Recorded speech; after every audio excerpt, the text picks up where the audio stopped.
And hi, everyone from around the world. Welcome to the Office Hours NAB 2023 special coverage. Thank you for being here with us. We had a great time yesterday exploring the expo floor, and we're back to do more of the same today. We have our teams on the show floor at the Las Vegas Convention Center ready to help us kind of find the best in production technology. And we, of course, have our expert panel assembled here to help us kind of figure out what is going on, to comment, discuss, and insert questions into the process, and to help us understand what we're seeing.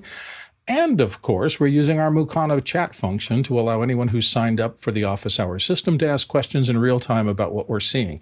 So if you have questions to pop into the Mukana question system, please do so. And also vote on them. That helps us focus on the topics and ideas that get the most popular votes. Yesterday, we had so much fun. Our field team, Javier Alfaro, Felipe Baez, George Kennedy, Jeffrey Powers, and TJ Heidemann did a fabulous job from the show floor.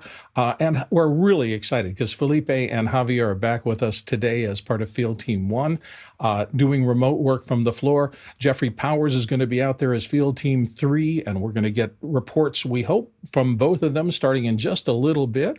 We'll be heading out to the show floor first, but I thought I'd maybe go through the panel and introduce you to some of the folks here.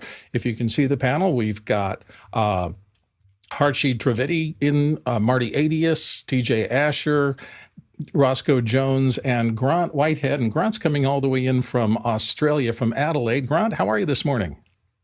I'm doing great, Bill. Thank you. It was a great day yesterday, and I'm looking forward to another one. I guess I'm the most grateful, I think, out of the panel to be able to join you because it's 7:30 in the morning here for me. That's quite a reasonable time to be awake.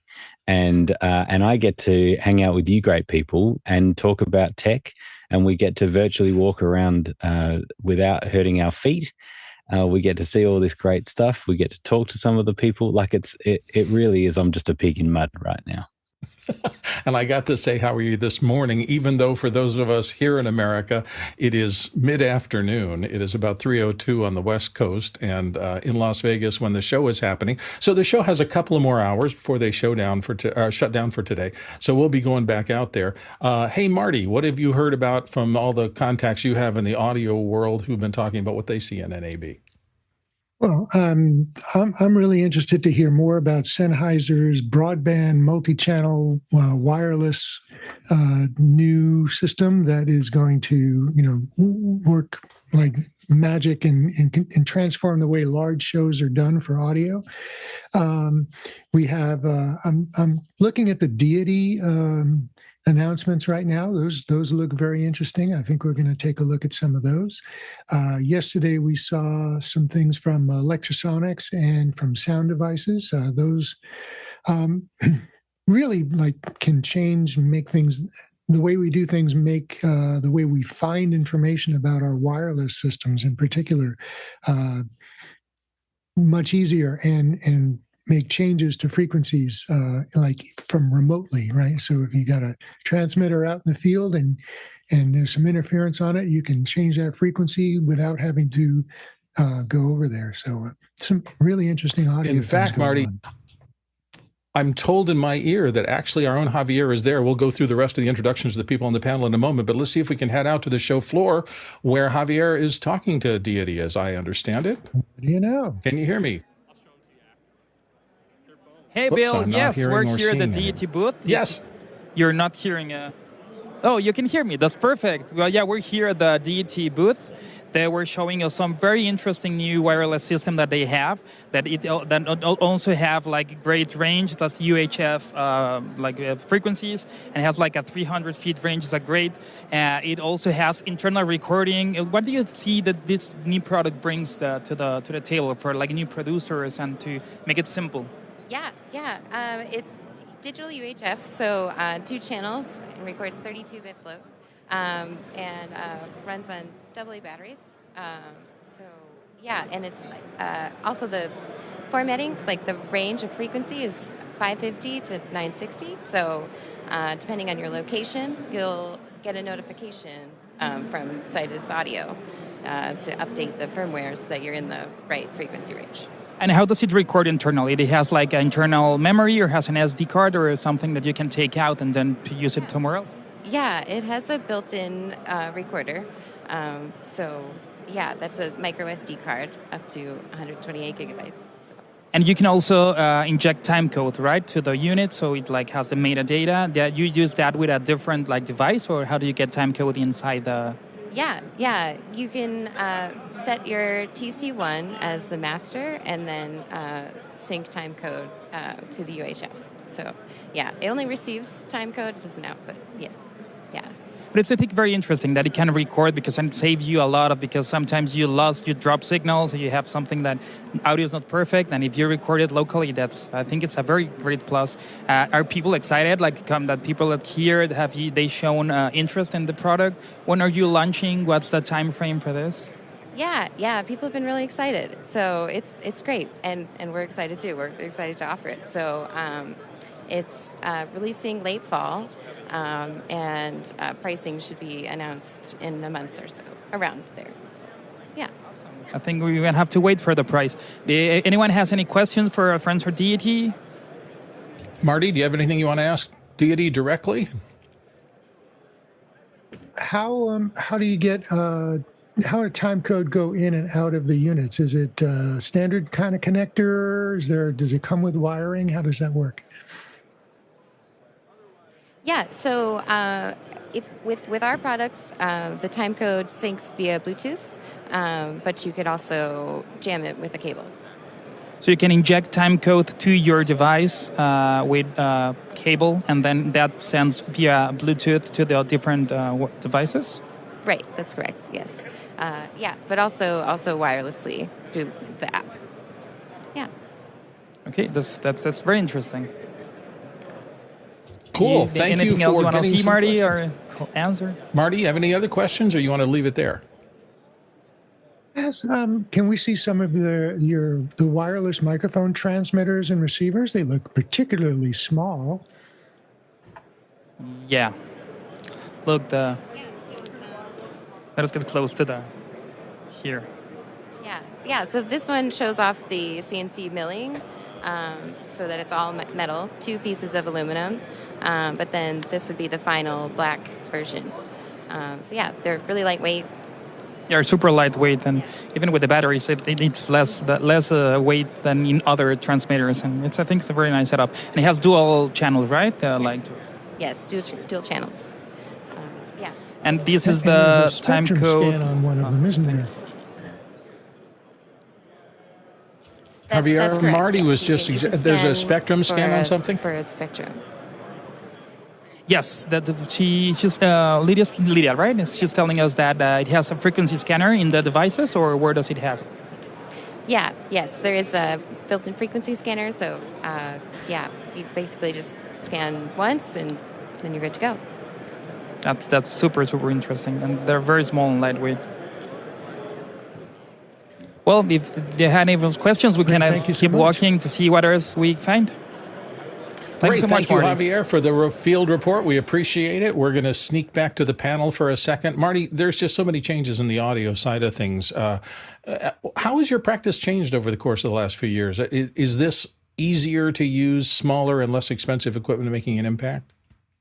Yeah, absolutely. I mean, it used to be we had large receivers in our field bags that we were carrying across our chests, 2, 3, 4 of them. They would be stacked up, and they would all need massive amounts of power.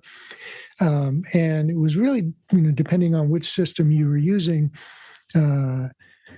doing frequency scans and changing frequencies means you had to go over to the talent and take the receiver off of them, which could be inside of a jacket pocket, could be under their pants belt, or underneath a dress to hide it. And so the ability to make these changes remotely without having to touch the devices has really, really made things a lot easier.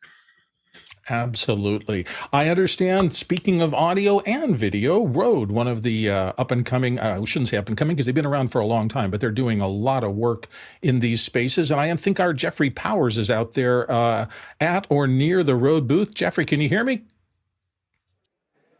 Yeah, hey Bill, how you doing? How you doing, Office Hours? Jeffrey Powers here. We're here with Ryan at Rode. How you doing today? I'm doing very well. Thanks for coming by. Now, you guys made a ton of announcements pre-NAB, just like hours before, including some new stuff that we're going to get to see that is not out yet. So let's go ahead and hit it hard and fast. What do we got? All right. This is the biggest product release we've ever done. I'm going to flip over here. Sure, jump over this side. So starting with the Rodecaster Duo. Now this is a compact version of the Rodecaster Pro 2. It is the most advanced podcasting console available. You've got two combo jack inputs to be able to plug mic, line, or instrument. You've got dual headphone outputs. You can even hook up wireless transmitters directly to the unit, which has inbuilt wireless receivers. Okay. You can control everything about a podcast or a live stream or a show. You even have a headset input on the front of the unit if you want to run a headset. And then you've got smart pads here that you can use to trigger sounds, voice effects, even MIDI triggers to be able to control software like OBS and switch scenes and all that kind of stuff. You can connect Bluetooth devices, like hook your phone up to take calls with a mix minus. You can hook up two separate computers to bring in audio or Zoom calls and all that kind of stuff. It is an amazing device, super, super powerful in such a compact size. It even records to micro SD. You can record to a solid state drive, and you can even output multi-track. It is so customizable that it's crazy, and we just announced it for the show. Yeah, I love that because it's the exact same thing as the Rodecaster, except just a little bit smaller, perfect for portability. And the one thing that I love is that we can put on these brand new wireless Go Me's, right? Yes, yeah, exactly right. So while we're talking about wireless, I may as well show you this. This is a new charging case for the Wireless Go 2 system.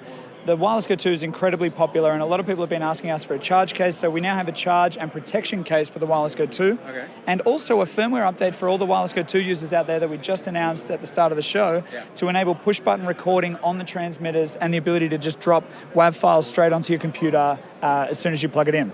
Now, another one that you mentioned was the Wireless Me, which is another new microphone for us. Now, the Wireless Me is a single transmitter receiver system that has a couple of really cool tricks up its sleeve. You can pair an additional transmitter if you like to make it a dual system, but you also have a microphone on each transmitter so that when you clip it onto your talent, you can plug an external lavalier microphone in as well. But on the receiver, you also have the Me mic. You have a microphone for the person creating the content to be able to pick up their own voice at the same time they're picking up the voice of whoever's in front of the camera. And we also have a free app called Rode Capture that allows you to shoot both in front of and behind the camera at the same time, even with separate files. So you can have two 4K video files, whether it's vertical or landscape. It's a free app that you can download right now if you're on iOS, Rode Capture, and it works seamlessly with our mics. Yeah, it's perfect. So if you're doing a one-on-one interview and you want to do some post-processing, or you just want to get it out right away, you've got your video, their video, using, is it iOS for iPhone 14, 12, 11? How far back do you go?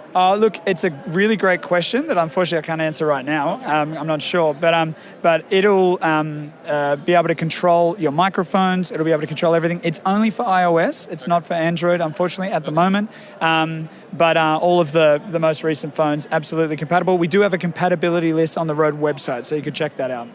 All right, let's get back to the station here because we've got the other thing, the Streamer X here. Yes, so this is the first product of ours to integrate video as well as best-in-class audio. So the Streamer X is a really unique device. This is a capture card that captures 4K 30 video and passes through 4K 60. It is an audio interface that has a Rode Revolution preamp with a combo jack so you can plug in a mic or an instrument. You can even plug a headset directly in there, like a gaming headset or something like the Rode NTH100Ms. And it also has an inbuilt wireless receiver, so I could take a Wireless Me or a Wireless Go 2 transmitter and hook it up directly without having to use a receiver at all. Now, next to that, you can see that we have the smart pads. These are preloaded with some sound effects, with some voice effects, so you can pitch your voice up or down and do all sorts of crazy stuff with it. You can even use it as remote triggers for software like OBS, using MIDI commands or keyboard shortcuts. So this is designed for anybody who needs to up their streaming game, whether they're plugging a console in as a console gamer and they want to be able to have the game captured and pass through to a screen. If you're looking to run a nice camera setup for a live presentation or something like that, and you want to be able to have the additional control of having sounds and voice effects and triggers, this is the all-in-one solution for streamers. We got two mics, but we'll go with this one right here. So we've got this is the Rode mic right here, but it's a brand new hybrid microphone. It right? is. So this is the PodMic USB. So anyone who's listened to a podcast in the last few years, you've almost definitely heard a PodMic many times because it's one of the most popular microphones in the world for podcasting and broadcast production. We now have the PodMic USB. You'll notice I have an XLR cable here, but you can also connect it over USB directly into your computer, here. and it has onboard digital signal processing. So just like when you plug a mic into your Rodecaster and you have that amazing audio processing from Aphex, we have the Aphex processing on board the PodMic USB. We got interference. Anything? This is the kind of system that when young people are learning their craft, this would be amazing for them, wouldn't it? Yeah, that's been one of my favorite picks, is that little streamer Xbox. But I do think switching is important too. It's one thing to just put a signal out on a stream, but to actually have that ability to switch back and forth. And to be honest, all the stuff that's going on here, all this comms, all this team building, all this communications that you have to do to put on a good show, but the tools are there, and they're in really small little packages, which is what Rode is doing a good job of. Yeah, absolutely. I just remember my first few forays into NAB doing some kind of coverage. I had smaller systems, and I was kind of trying to make them work. And it's a weird RF environment there. So I don't know whether we've gotten Jeffrey back or not. Perhaps not. We have the next booth kind of heading on our way. I guess we're going out to see Shure in a minute or two. Yeah. Sorry, I was just checking that your comms is working okay, Bill, because I could still hear them when you were saying you couldn't. Could you? Okay, so something must have gotten in the way. I apologize then to both you and the audience. I was hearing them fade out and disappear. I can hear everybody else on the comm system, but I couldn't hear the field, so that might have been a thing. So nothing had changed for me. So I wonder, Jeffrey, can you still hear us? We can hear you, yeah. Yes, we can hear you guys. Thank you very much. We'll finish up. And I was just checking, can Ryan hear me as well? Because this is Grant from Adelaide, mate. I'm just proud to be Australian when I hear we don't have viewers on him, so. Okay, well, you can pass it on. Yeah, Grant from Adelaide is saying, great job, and great to see you and everything like that. Oh, that's awesome. Thank you very much. All right, so let's get the microphone out of the way, and then we can get out of the way because we've got some other people that are really interested in this. I can see, yeah. Okay, so this is the PodMic USB. So it's a hybrid XLR and USB microphone. When you plug it in XLR, you can go straight into something like a Rodecaster or an interface or anything like that. But when you plug it in USB, it unlocks the DSP processing on board. So we have the powerful Aphex processing with dynamics control, the Aphex oral exciter and big bottom that's really famous from radio work. So you can have really awesome sound directly on the mic. It's also MFI compatible, so you can plug it straight into your iPhone if you want to create TikToks or content for YouTube directly without having to use any other gear. Okay, perfect. Really quick prices. So the Rodecaster Duo? Yep, so $499. And the Streamer X? Is $399. And the Rode Me? The Me set with everything that you need for it is $149. And the PodMic? And $199 for the PodMic. All right, well, there you go, Ryan. And of course, the Me's are out now, but the Duo and the Streamer X are coming very soon, right? They'll be coming very soon. So they're all shipping from Australia right now to our international distribution network. So keep an eye on Rode social media, and you'll be able to see exactly when they land. Absolutely. Made from Australia. All made from Australia. So, all right. Going back to you, Bill. Thanks a lot. So much great gear coming out of Australia, these things, all the Blackmagic stuff, this stuff, it's just, they're killing it down there. So congratulations and thank you for all of us in the production industry. I understand we're heading now back out in the field to Field Team 1, and they are with Shure. Field Team 1, can you hear me? Yes, Bill. Hey, we are here at the Shure booth. We are just checking out like the new Axiom system that they have. I'm here with Addy. Can you talk a bit of what's like new that you're bringing it with Shure for the wireless spectrums and everything? Yeah, the Accent Digital system has been out by a couple of years now, and it's becoming standard in many industries, especially here. What you see, it's a location sound card. One of the new things that we have for the show is the AD600, which is our new spectrum manager.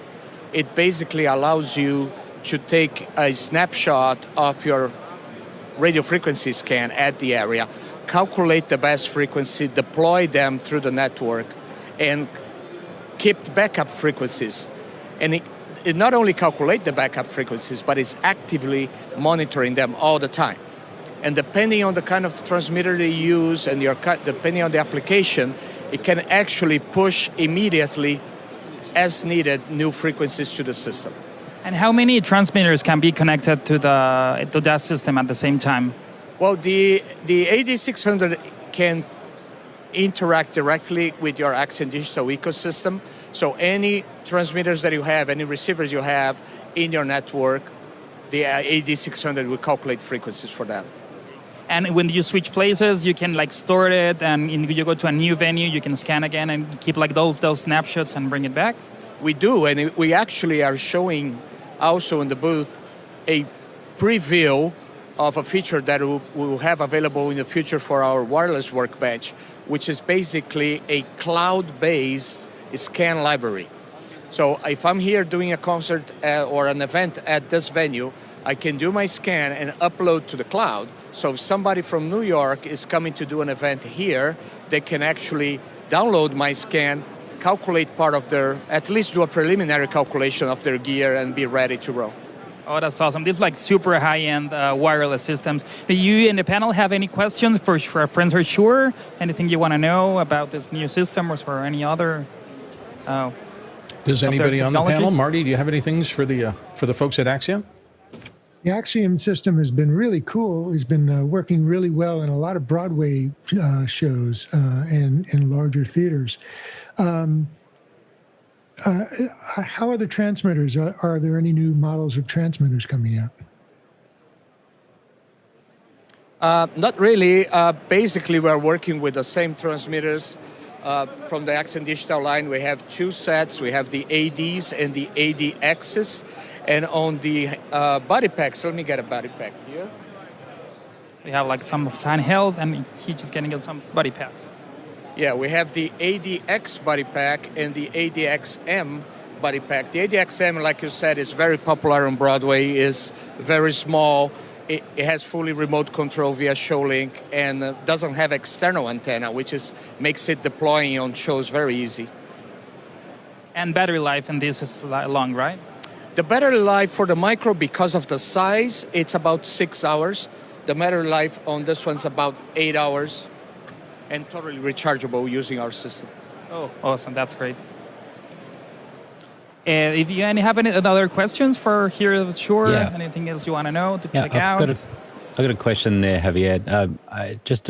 I'm really excited about the idea of the cloud wireless workbench. I'm interested in just two questions on that.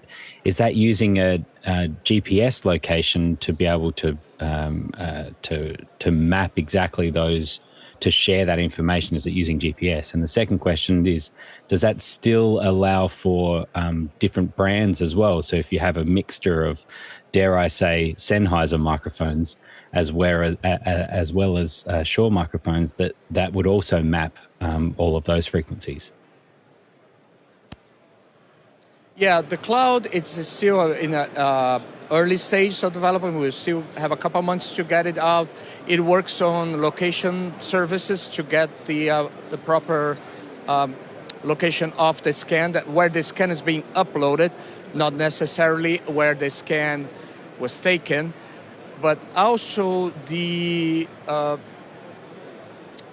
I'm sorry, I think I got the second part of your question, I forgot. If you can mix and match, if you have other brands, it's like a compatibility or?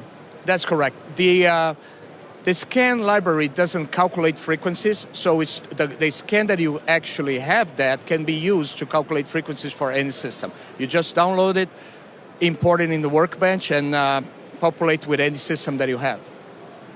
Oh, that's very nice. Well, and do you have any time frame or when you're going to deploy that part, like the cloud service, or not at the moment? We are not giving any time. Probably by the end of summer, we should be available already. So just like some months away. Okay, that's perfect. Well, any Cool. other questions Javier. you want to get here? I don't think so. Thank you very much. Tell the folks at Deity we love their products, and we're looking forward to seeing what they come up with at the show here and next. We'll be talking about them more. Did you have something, Roscoe? Yeah, I'll tell the people at Shure that everything is great here. Cool. Thanks for dropping by and letting us know about the new products coming up.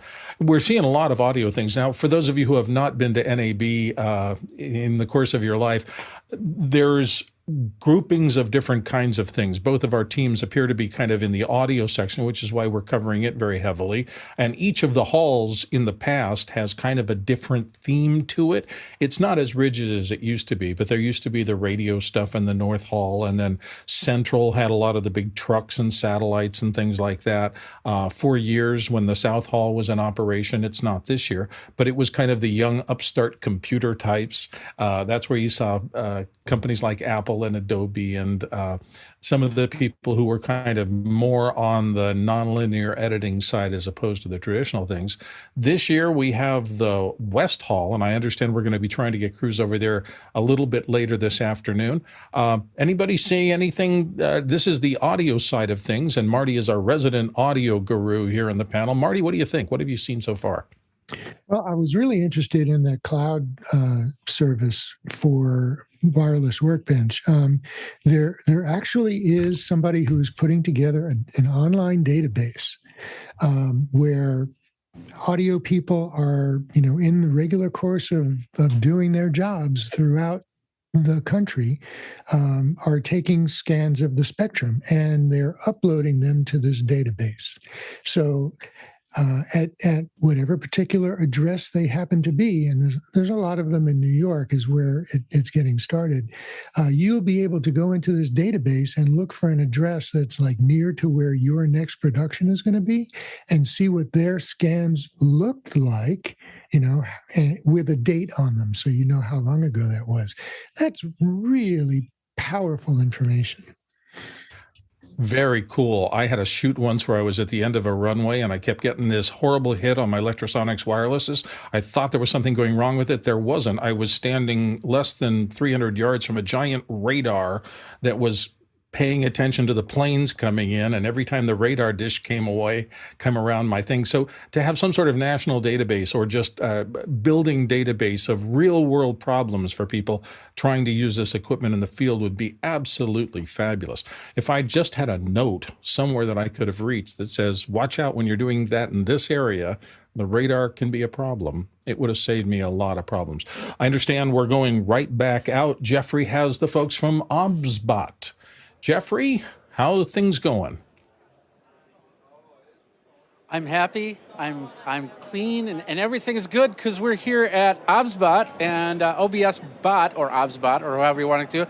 They got a couple different products here. This is the long-awaited. It's still not out yet. It's the long-awaited Tiny 2, which is a USB 3.0 camera, not a 2.0 camera like the others, but 3.0 with a lot of new features. The biggest thing is that sensor size of 1 by 1.5 inch.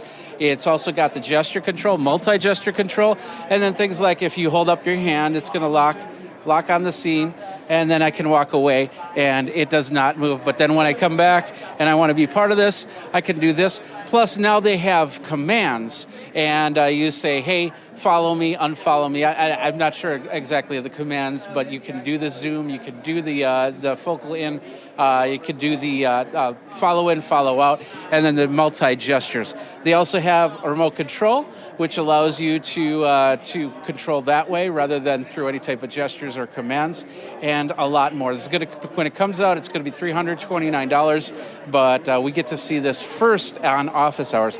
Plus, they're showing off the Tail 2, which is it's the next generation of the original OBSBOT that I saw back in 2017, I think it was.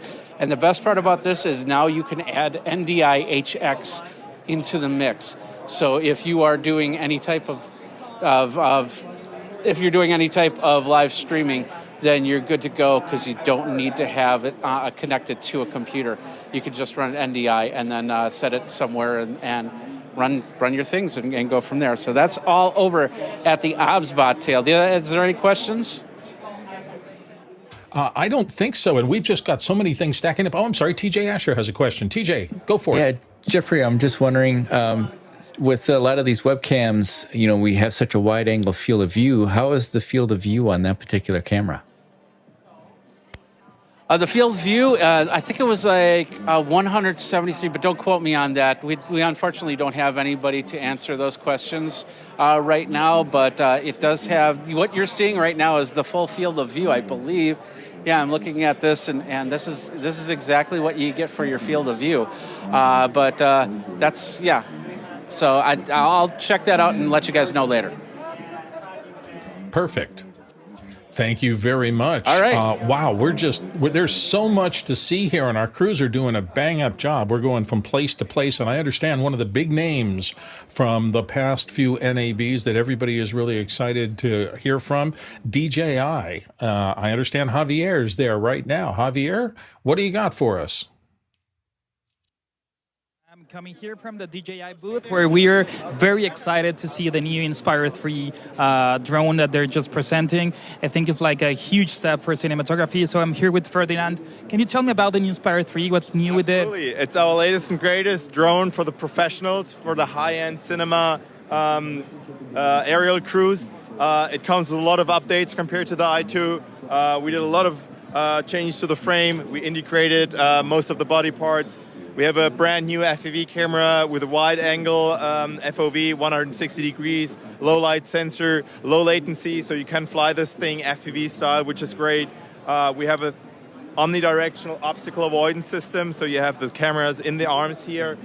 We have an up-tilt boost function. When the landing gear is down, you have more clearance. You can up-tilt the camera up to 80 degrees while still going minus 90 degrees. So you can do shots where you go from super top-down to looking up to the treetops, architecture, you name it. That's super cool. The heart of the new drone is our X9 Air Zenmuse camera, which is a purposely built and designed 1.8K sensor, goes up to 75 frames in 8.1K, up to 120 frames in 4K, 14.7 stops of dynamic range, dual native ISO, so you can shoot at night, ISO 4000, super clean. We use our DJI Cinema color system from the Ronin 4D, so you can use the same LUTs, you can match it. We have a 1 terabyte SSD, which you can easily pop out. Integrated USB-C port, no need for a card reader anymore. You can just directly give it out to the DIT, the data wrangler. They can even copy multiple at the same time by hooking it up to the USB ports. So that's really cool. We have updated batteries with higher output power in cold and hot temperatures. They're still under 100 watt, so you can take it on board of an aircraft. You can travel with the drone. It still maintains the same form factor of the Inspire series, so ultra portable. You can fly in tight environments. You can fly indoors. That's really cool. We integrate waypoint systems, so you don't have to use any third-party apps anymore. We have a dual GNSS antenna system, which gets you centimeter level precision in combination with our RTK system. So there's a lot of updates, and we also updated our remote controller. We're using an enterprise-grade remote controller now. It's rugged, weatherproof, no dust in the gimbals anymore. It has a lot of buttons and dials that you can customize. Integrated 1200 nit, 7-inch display, even readable in bright daylight. Detachable antennas, you name it, it's all in there. And how far can that drone get to the camera? The system is another big upgrade. We can fly out up to 9 miles now. So 9 miles. We have dual links to the pilot and the gimbal operator, so they don't have to stand right next to each other anymore. There's no direct connection between the remotes. They have a dedicated link. So the pilot could stand on one end of the hall, the gimbal operator at the end of the end. So that is really easy and convenient to work together on a set. Gimbal operators usually stand right next to the director and the DP, while the pilot has to roam around to fly safely. Yeah. And I wanted to ask you, drone regulation has been like very hard in different parts of the world. Like some countries have some stuff and some other countries. With these big drones, what is DJI doing, like trying to push forward regulations or like to make people understand that these are tools and how can you use them? That's a perfect question for our PR team. I'm more like a tech guy. So you ask me technical questions, all those legal things, our PR team will be happy to answer. Awesome. I don't know if any more technical questions from the panel. Something we do actually. I remember that he learned. Yeah, tell me, Bill. Yeah, so from our regular crowd, Jack Cannon in Phoenix, Arizona wonders any updates on controllers for DJI products. So this is our new controller. As I said, we got introduced that with the M30 Enterprise drone. So this is the controller used with this drone. The great thing is with the new transmission system, you can also use our hybrid monitor to which you then can connect the DJI Master Wheels and the Ronin 4D hand grips. So you have more control options for the gimbal operator. You use the RC Plus, you use the Master Wheels or the Ronin 4D hand grips, and the pilot uses this controller. Oh, that's very interesting. Yeah, I think that answered the question. Any other questions here? More the technical? TJ, did you have one, or do you want to read one of the next ones? Yeah, we've got another question here from Bob Sturdivant in San Diego. He wants to know, does the Inspire 3 have the new FAA requirements to transmit its location directly to aircraft? Sorry, guys, you're breaking up. Can you repeat the question? We sure. Lost the at question was, does the Inspire 3 have the new FAA requirements to transmit location to aircraft? FAA requirements to transmit location. Remote ID. Yeah. Remote ID is integrated. Yeah. Yeah. So that's a yes. All the latest DJI drones integrate and support remote ID. Yeah. And for older models, it's like a firmware update, or you can't do that on the model. Our PR team is happy to answer that. Yeah. Awesome. I don't know if there are any other questions, Bill. Grant has one. Yeah, I just wanted to ask about the live video connection, if that has changed at all, and the HDMI on the back of the controller. Is that still there? Yeah, good question. Thanks for that. You have an HDMI port on the back on the remote where you can directly hook up a live transmission system. Actually, we support 4K transmission on this one now. So this is huge. You can do Ultra HD live broadcasting from the drone. And HDR, any plans on that? I'm not sure about HDR. I don't think we support HDR, but that's something we can go into more detail. Have to keep something for the next year, maybe. Yeah. Well, awesome. I'm not sure if any Jeffrey, other questions. we have another question, from the I think. audience. Yeah, there's another question from Jack Cannon who wants to know what models does the new controller work with? Is it only the new Inspire, or does it work with any of the older models? So the new controller currently works with the M30, our enterprise drone, and the Inspire 3, and that's the current models. I kind of talk about future drones coming up, but I mean, this is our flagship controller. I'm pretty sure like the other upcoming professional and enterprise products will support the controller as well. Awesome. Excellent. Javier, thank you so much for all of that from the field. We've got other places to go to. Guys, thank you very much for being here and helping us understand DJI's new product line. A lot of interest. All right.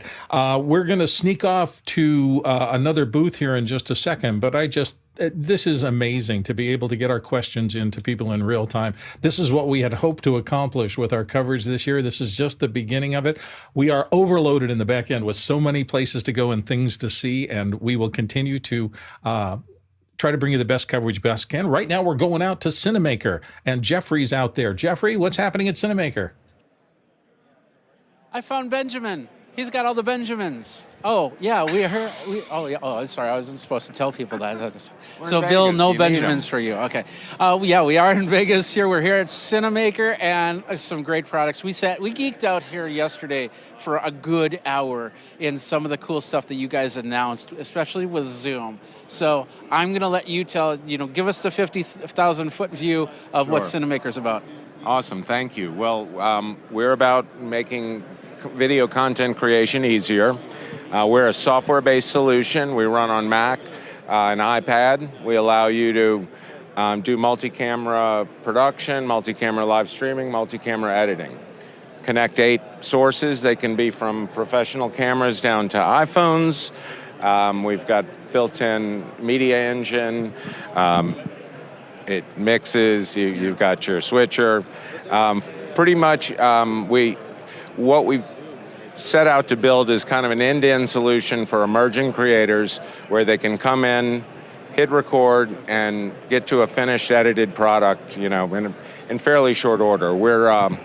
We've tried to collapse a lot of the workflows by networking cameras and just automating synchronization, media management, to make things easier for people who may not ever come to NAB or want to learn these complex workflows. And the best part is you can connect up, you can have this multi-camera setup and then connect up to Zoom and then run different types of meetings or seminars or anything like that, and have like the overhead camera. Like for instance, behind us, you're running a 2-person podcast thing, right? Yeah. So this is a 3-camera shoot. We're demonstrating our hybrid production. As you mentioned, we have a very tight integration with Zoom.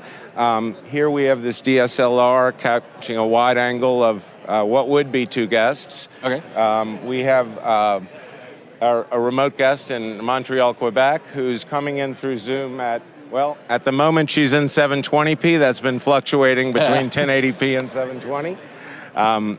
The network here is not super reliable, but we've made it really easy to mix studio guests and remote guests. We have the remote guests all coming through Bluetooth headsets, so you don't have to run headphone amplifiers. They just connect to the phones, and worked it out simply. We record.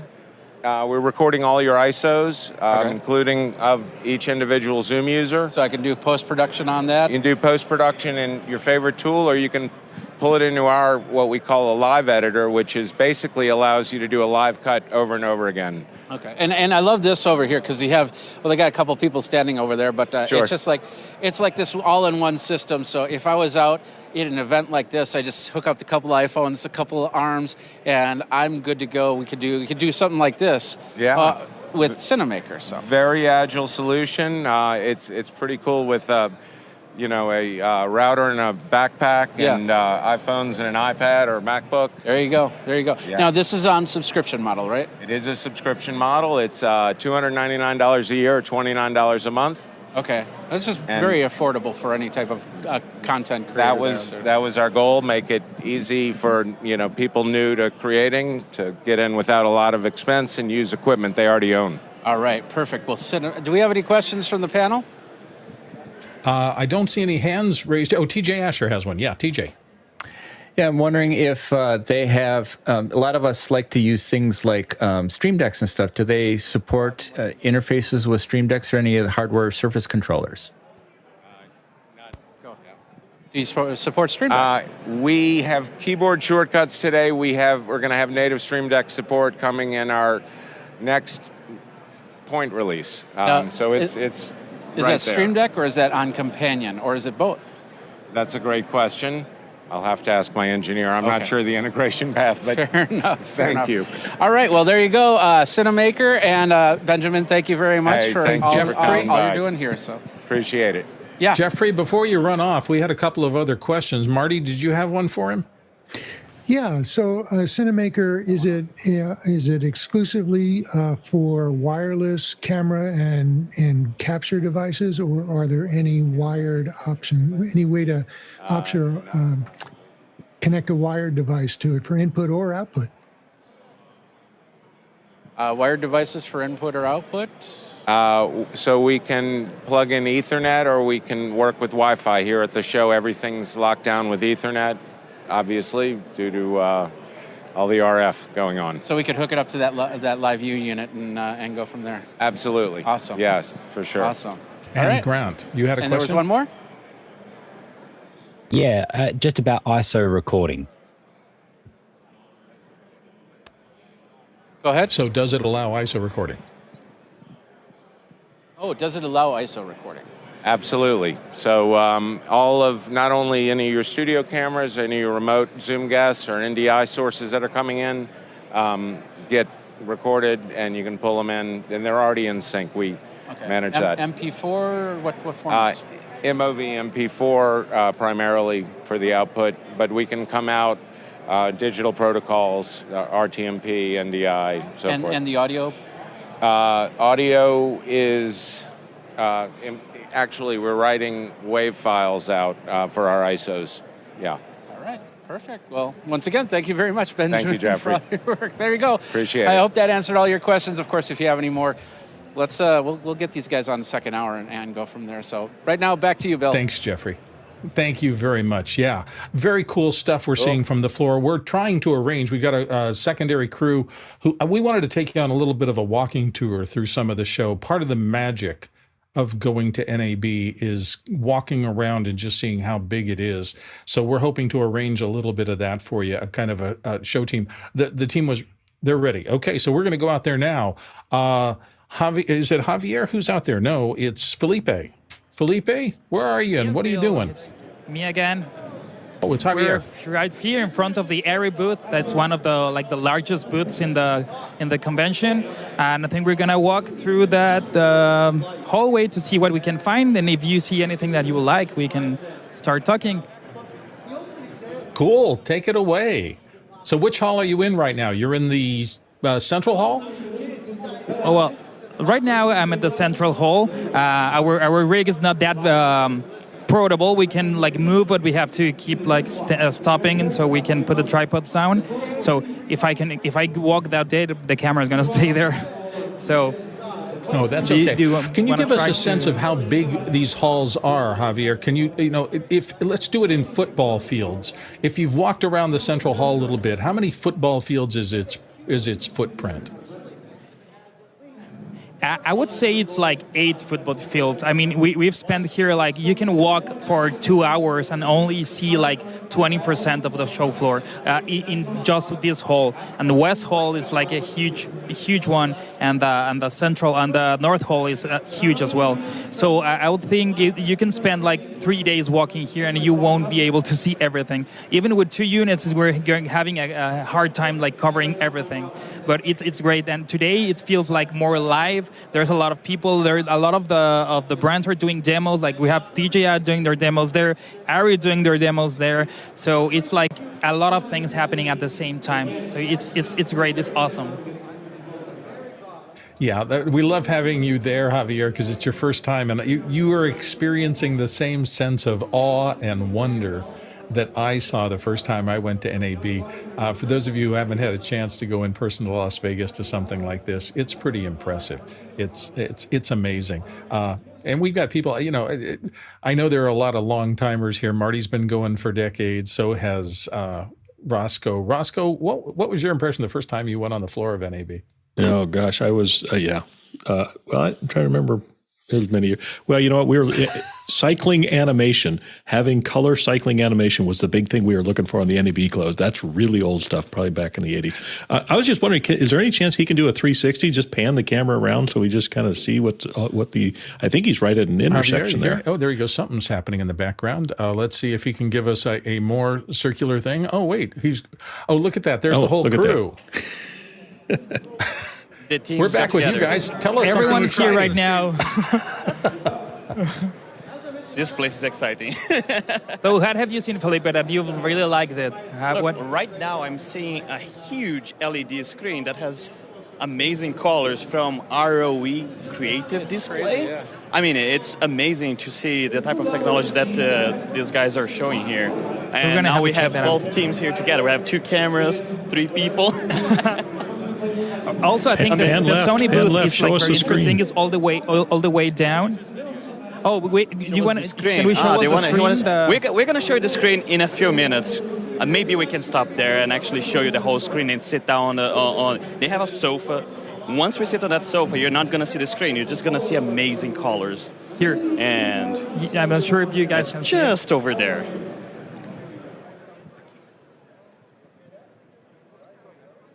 Should we push forward? This is great. This is great. Yeah. Anything you can give us there. This gives us a great feeling of what it is like to be there.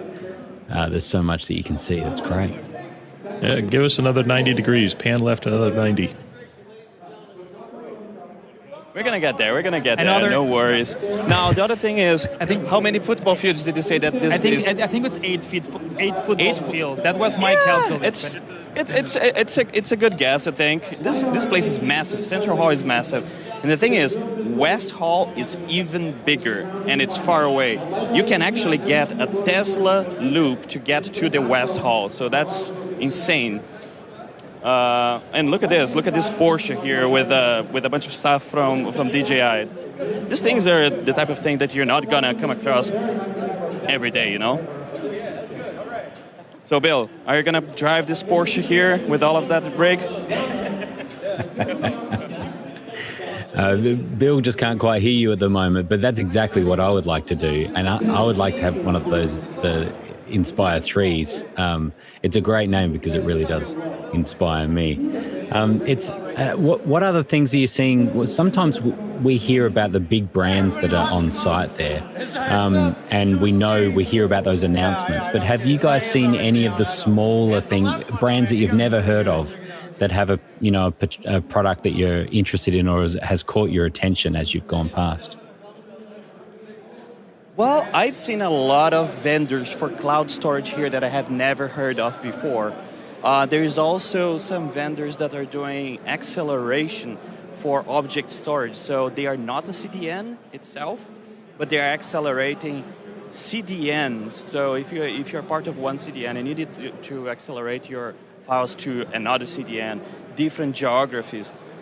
This is one thing that I didn't even know that existed, so that was exciting for me as a nerd that needs to be moving files around.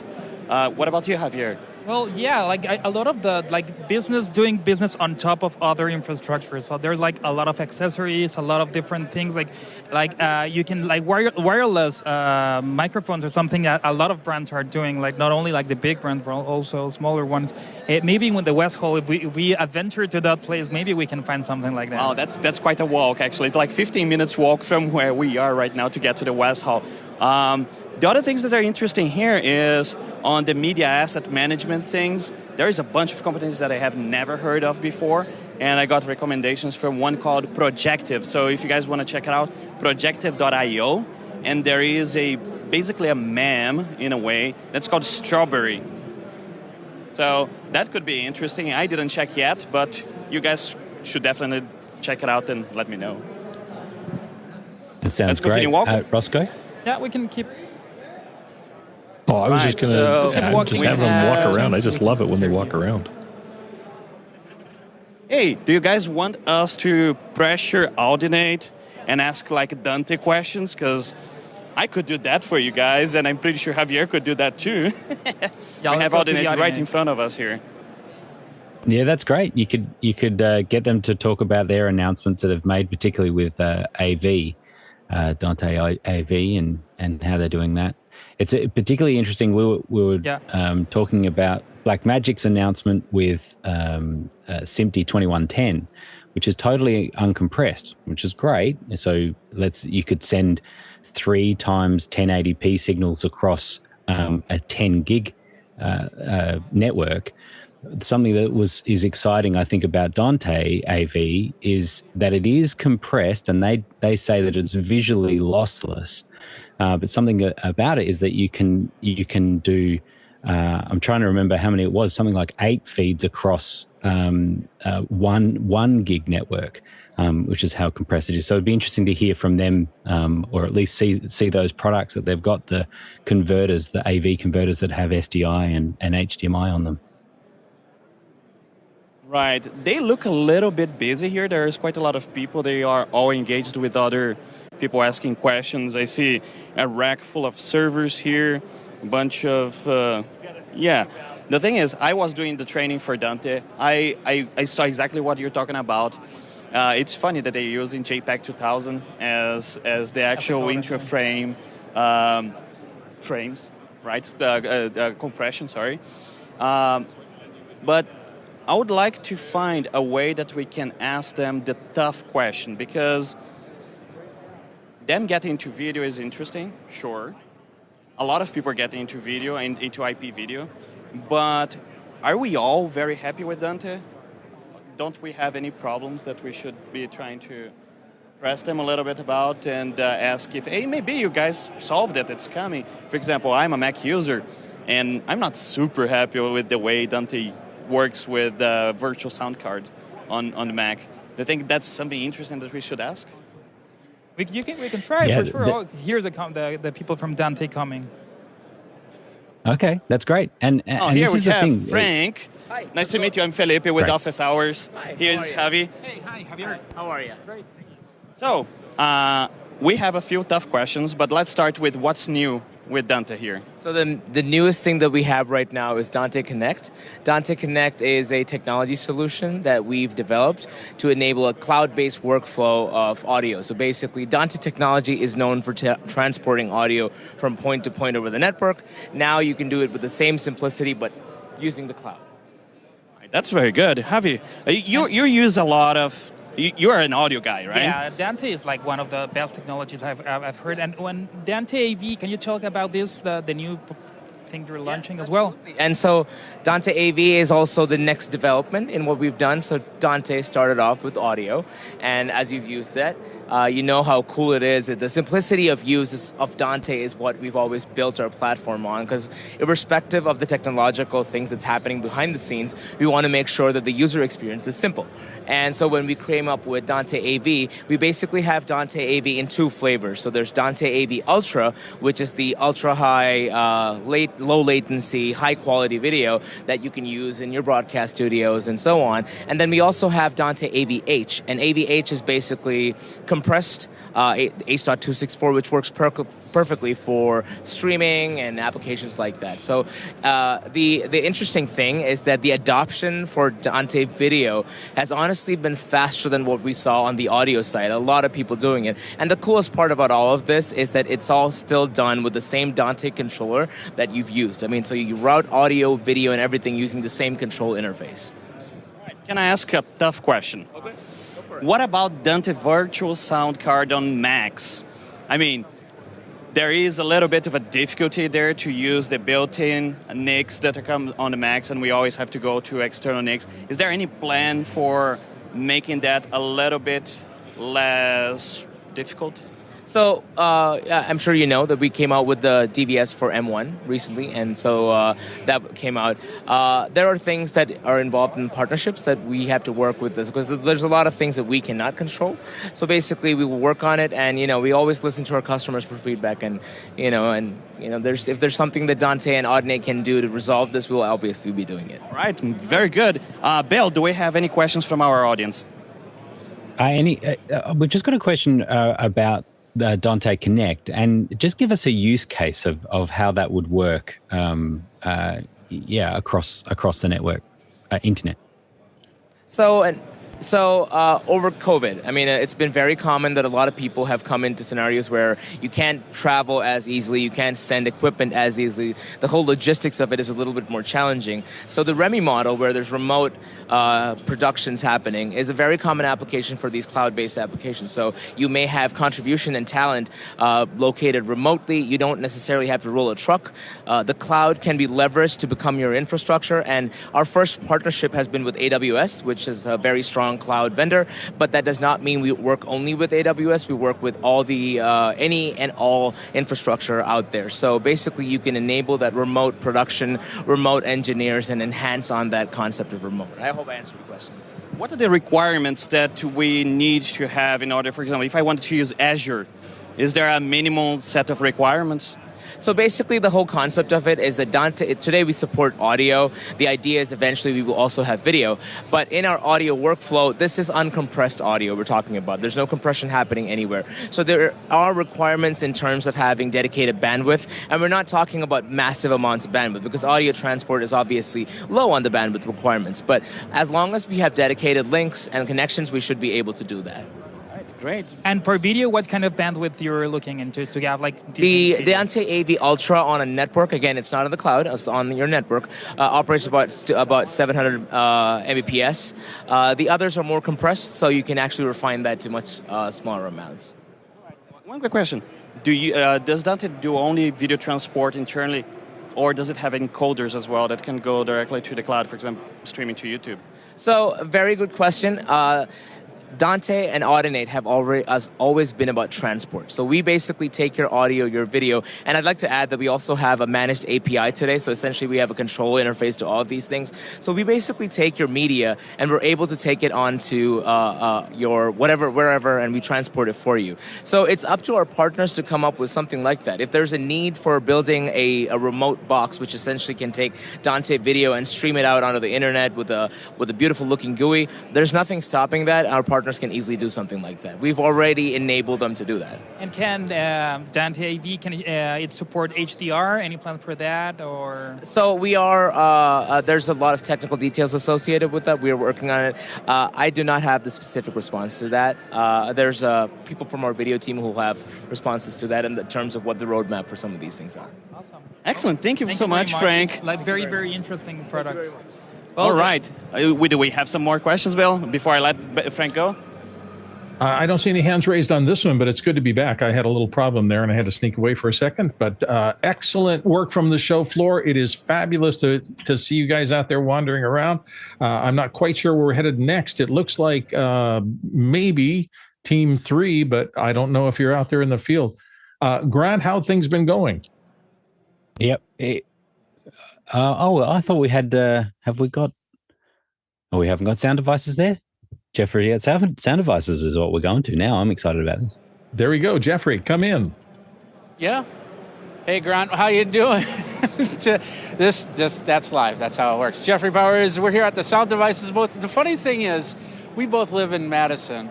So we're usually not this close to each other, but now we're super close, and that's really cool. Hey, Gary, you have a really awesome story with Mickey there. So why don't you tell us that?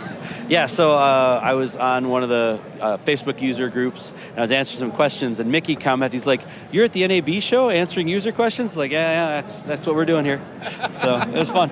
It's always fun. We have a fun time here at NAB. Yeah. You guys have some great products. We got a nice cart here with power stations and the Nexus, and we got some antennas up there. Yeah. What are we going to talk about today? All right, so we're going to talk about the A20 Nexus. So this is something that we released in the end of February. It's been shipping since December, so it's the latest in the Sound Devices A20 series of wireless product. There's a A20 mini transmitter that pairs up well with it. So we've got a setup here where I've got 4 of these A20 minis. You can see there's 4 displayed across the front. This receiver actually will do up to 8 channels. Wow. And it's expandable to 16 channels. We've got a plug-in structure where you can get a license unlock to go to 16 channels with it if you want. So, that's in 4-channel chunks, so you can go from 8 to 12 to 16. Okay. So very compact for a high channel count wireless. The Nexus has NextLink is one of the big new features with Nexus. It's a 2.4 gig data link, very long range data link, so we can control the transmitter from the receiver. In the example I've got here, we've got the 4 transmitters synced to these 4 receiver channels. Yeah. And I'm going to show you real quickly, once you've linked these up, if you get to a new location, how would you do a quick frequency coordination with the system? So from any place on the Nexus, you can get to a real-time spectrum analyzer. So this is a single channel view. There's a real-time spectrum analyzer shown on that 4th screen. It's showing you the carrier from, this is number 4 in this case. But if I tap into this, you see the spectrum for the entire tuning range that we have selected. We're using the STL band right now, which is 940 to 960 megahertz. So if I want to find clean spectrum in a busy location like this, I can go into my scan function, hit OK to continue, and it's going to show me a scan. It's going to start with a scan of the UHF TV band, because it's kind of your most common range to operate wireless mics. In this range, we can see right now in Las Vegas, particularly on the show floor with all the other wireless vendors, there's a lot going on here. Yeah, we got some right here too. Yeah, what I find really interesting is you were seeing it right here, but we're also seeing it up on the laptop. Yeah, there. so we've got a web interface that it's just a web page that's served up. I'm running Chrome on a laptop, but this could be any device with a web browser that's on the same network. And we can do the scan function and change settings from the web interface exactly as we can from the A20 Nexus. So I can show you from up here, if we want to zoom out a little bit, we can see what other frequency ranges are available because of that wide tuning range of the Nexus system. It tunes from 470 to 1525 megahertz. Wow. So in the US, we got a couple extra chunks of available spectrum. We've got 653 to 663, that's the duplex gap. We've got an ISM band, 902 to 928. And we've got STL band 940 960. That's where we had our mics set up right now. But let's say we wanted to move it over here to 653 to 663. We can click on that tuning range. And if you look down at the Nexus, you'll see that it's just following right along with what we're doing from the web interface. I was in this band before, so it's picked 4 frequencies that I used previously, but I don't have to stay there. I can use the auto assign function. When I click on auto assign, it'll show me a little blue box and says, where do you want your transmitters to be? If we want a refrequency up higher in that tuning range, for example, we could move the blue box like this. Right now, we're in the real-time spectrum analyzer, so we might be shipping audio to our mixer. So if we want to go to assign new channels, when we hit assign, it's going to ask us, do you want to stop audio? We're going to say, yes, I want to stop audio. Okay. And because of that Nextlink connection, you're going to watch it turn off the transmitters, scan for clean frequencies in there, turn on 4 new frequencies right there, and refrequency it. That's awesome. That is awesome. I also love the fact that that's a Chrome plugin, so that means Mac, PC, iOS. Anything with a web browser. So awesome. I'm running it on Chrome. You could run it on Safari. You get to build the network however you want. There's a RJ45 jack on the receiver. And you could, if you wanted to attach a wireless access point to that, you could then connect it out to your iPad. Yeah. So you could be running around whatever you're using and finding the right sounds and finding the right and checking the frequencies as you go. It's great. And if we connected this to a network that had a VPN on it, then Mickey could be controlling this from his computer halfway around the world. Did you hear that, Mickey? You could be controlling this from halfway around the world. How cool is that? So, well, I bet you we have a few questions. So let's get those. Bill, do we have anything? Yeah, we have a question. Sorry, Grant. We have a question from Jack Cannon from Phoenix, Arizona. Wants to know, we're big fans of the Mix Pre series here. Are there any new Mix Pre options coming out that we can get a sneak insight on? Yeah, there's nothing new that we're announcing at the show for Mix Pre. Sorry to disappoint with that. But Mix Pre is not a disappointment. We'll just say that. Thanks. Yeah. All right. Anything else? Yeah. Right, do we have any other products that you want to show really quick? If we still have a couple of minutes, I'll show you the rest of the Nexus if you want, or it's up to you guys. Grant's got a question, so Grant, I'll go ask away. I was just going to ask about the control interface that you're just showing. I remember hearing about that it runs over. You were talking about it runs over 2.4, and in that sort of environment. That would be very, very congested in that area. Having what I understand is that you can do a really high error correction. So it's sort of a lower latency or a higher latency to be able to get the control through. My question is, I guess, in that environment, it seems to be working really well. There isn't any concern around the control channel being over on that congested 2.4 spectrum.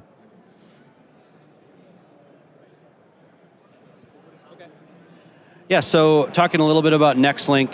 The Nextlink protocol is something we developed in-house. It's a 2.4 gig radio because we also support Bluetooth simultaneous with the Nextlink, and also just kind of the global compatibility of the 2.4 gig link. But we developed Nexus in-house as a very narrow band frequency hopping system. In fact, in our testing, the range on it is in excess of the audio link. So if you had an environment where you had 200 feet worth of range on the audio link, you could have 400 feet of range on the Nextlink. In a congested environment like this, because it's narrow band, we've been running this on the show floor all day with Wi-Fi and Bluetooth and everything. We've got very reliable connection between the receiver with the Nextlink and to the transmitter. Okay. Also talking about, there was some question about latency. I don't know if that was about the audio side of things, but we do have 2 different modulation schemes on the audio side. So we've got a standard modulation with 2 milliseconds of latency, and then we've got a long-range modulation with 4 milliseconds of latency. So that extra 2 milliseconds gives you a little more time to do some error correction, and you can, at the edge of that, reception range, you can figure out the ones and zeros if you got a little more time, right? Okay, perfect. Yeah. All right. So is this out now? This is shipping right now, yeah. Right now, how much does it cost? So list price on this, and remember it's an 8-channel system with Nextlink, is $14,500. What I've encouraged people to do is to price out an 8-channel digital system with all the transmitters and all the bits and pieces to do the control side, all the network controllability, spectrum management, and it's very competitive with other digital systems in that realm. Okay. But since we're building it kind of all in one box, there can be a bit of sticker shock with the one box sometimes. Oh yeah, let me get my Amex card. Yeah, exactly right. So, we'll do a 100,000-foot view really quick, 30 seconds. What else do you want to show really quick? Sure. So we've got the Scorpio that people might be familiar with, part of the 8 series mixer recorder line, Scorpio 888, 833. It's kind of our workhorse for TV, film, cart and bag work. 833 is great for bag. We're showing a CL16, which is the control surface that works with any of those 8 series mixer recorders. And then way over on the other side, we've still got Mix Pre, which Mix Pre 3 and 6 and 10. Sound Devices is celebrating our 25th anniversary right now. Yeah. So we've got a silver Mix Pre 3 that you can sign up to win at the show. So we can take a quick look at that if you want. Yeah, and while we're doing that, I got to ask the question. We were on that whole chip shortage thing because of the fire and everything. Yeah. Are we back in full capacity? Yeah, I think our production planners are very excited that at this point everything's shipping. There's very little back order on any of the products. All right, so there's you said the silver model, right? Silver, there's only 13 of these in existence. We're just doing them as giveaways for the 25th anniversary, so now sign 12. Up to win one. That's right. Wait, no, what? Oh, there we go. So that is awesome. Gary, thank you very much for your time. Yeah, thanks. Appreciate you guys being here. All right, back to you guys here at NAB. I almost said NAM. I've been doing that all because I was at NAM. NAB 23, back to you, Bill. It's Grant again. That's great, Jeffrey. Awesome. Sound Devices is a real, I think they're a close, I was going to say partner, but they're a good friend of Office Hours. Barely a day would go by without us referring to Sound Devices in one way or another. And so hearing about that, I get really excited thinking about the control of remote devices, to be able to put that on talent and then be able to make changes to it. Marty, can you imagine that sort of scenario of being able to do that? I was blown away by that little demonstration he did about auto-assigning new frequencies in a group, and where in that process, it's actively talking to all of those transmitters at the same time, shutting them down, changing the frequencies, turning them back up. I mean, it's just a one-step process. It would have been interesting to find out how many transmitters it can reassign all at once. And we saw it. It was pretty quick. It's really quick, yeah. And beautiful. It was a great demonstration to be able to see it dropped out and then drop back on. So I think we have Felipe down with Great Video Maker. Is it GVM? That's correct, Grant. I'm here with GVM, Great Video Maker, and this is Juha with us. And Juha, what do you have new here to show to us today? So actually, now we have totally new series. This means Pro. So actually we have spotlight, panel lights, metal lights, and tube lights. So for the spotlights here is super new. We just got them on Saturday. And actually we just, just one day before on the show, we just show all of them on the show. And actually this is not coming up, it's coming up in the June 1st, our official website there. Right. So one thing here that I noticed about this light is you said that they have been on the whole day and the fan has been going the whole day. And honestly, I can just keep my hand here. It's just slightly warm to the touch, and the fan makes absolutely no noise. So that's something I like. Now, how powerful are these lights? So actually we have lots of choices here, 200 watts, 300 watts, 400 watts, 500 watts, 650 watts there. Yeah, so that's a lot, different choices here. All right, so I imagine that the mounts on those lights are the industry standards. Is that correct? Actually, this one is extra, but we have standard bulbs up there. It's kind of just easy, very convenient one, simple one. Yes. And what about? Is there any feature that distinguishes these lights from any others in the market? Are they smart in any way?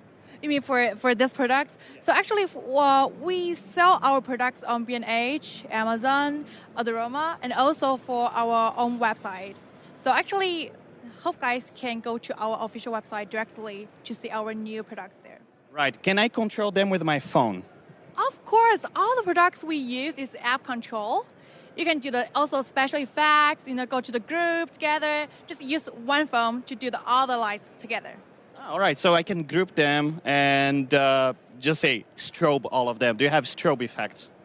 Yes. We also have light sources, like, like matching. And also you have like candles lighting or, like special effects like that. So. And do you have any measurement on how accurate they are? Any, what is that unit that we use to measure light rendering?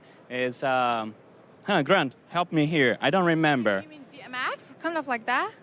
DMX is for control, right? You match that to, for example, MIDI controls and so on and so forth. But I'm looking at, for example, how white is the white light on this one? Oh, okay. So for this one, I don't know how to describe in my words because that's super amazing. Maybe I can show you how bright it is. So actually the range, so temperature, the color temperature, super, super good. It's, the color temperature range is like 2700 to 7500. Yes, but for the brightness, it comes with the super lighting. Can I show you or maybe? Sure. Let's see how you want to show. Like, we can blind our cameraman here completely. He would not be very happy. Okay. Let me see. Actually, oh wow. Okay. So this is 0, but okay. And let's see if we're gonna get this over. This is 90%. Now it's 100% now. Okay. I must say that she has a lot of lights that are shining on us here, and this is still overpowering all of that. So that's pretty interesting. Grant, do you have any questions from our panel there? It's so good. Roscoe, what have you got? Yeah, we bought these during COVID, and can you show, or has the Bluetooth interface been updated at all? Or when was it last updated? Yes, of course. So actually, we have like our GVM, the apps. So we use our Bluetooth to connect them, and then you can use our phone, like just open our apps, and then do anything you want. Right. How often the application is updated? Do you see like people sending you feedback about having problems to connect to the lights and fixing those? You mean like Bluetooth or something? Right. So actually now we don't have lots of issues about that part. Lots of our customers tell me, the connections, everything works perfect. So we don't have any issues about that. So and also some of them have a controller, also remote controller, but most of products is Bluetooth, and nobody tell me there's some issues. Is it the type of controller that you can have one controller controlling several lights at the same time? Yes, actually we have lots of we have lots of choices here. You can just control by one phone or separately or group or just single, like each one. You can both do that. All right, thank you so much. Grant, any other question? It looks like that we could take a look at this very interesting panel that there is here, shining a lot of different colors. And it looks like, is this RGBW or is it just RGB? This is RGB. Yes, so this is the 600 watts. It's RGB, it's panel light. So also it's the app control, special effects, everything. You can imagine, we can do that.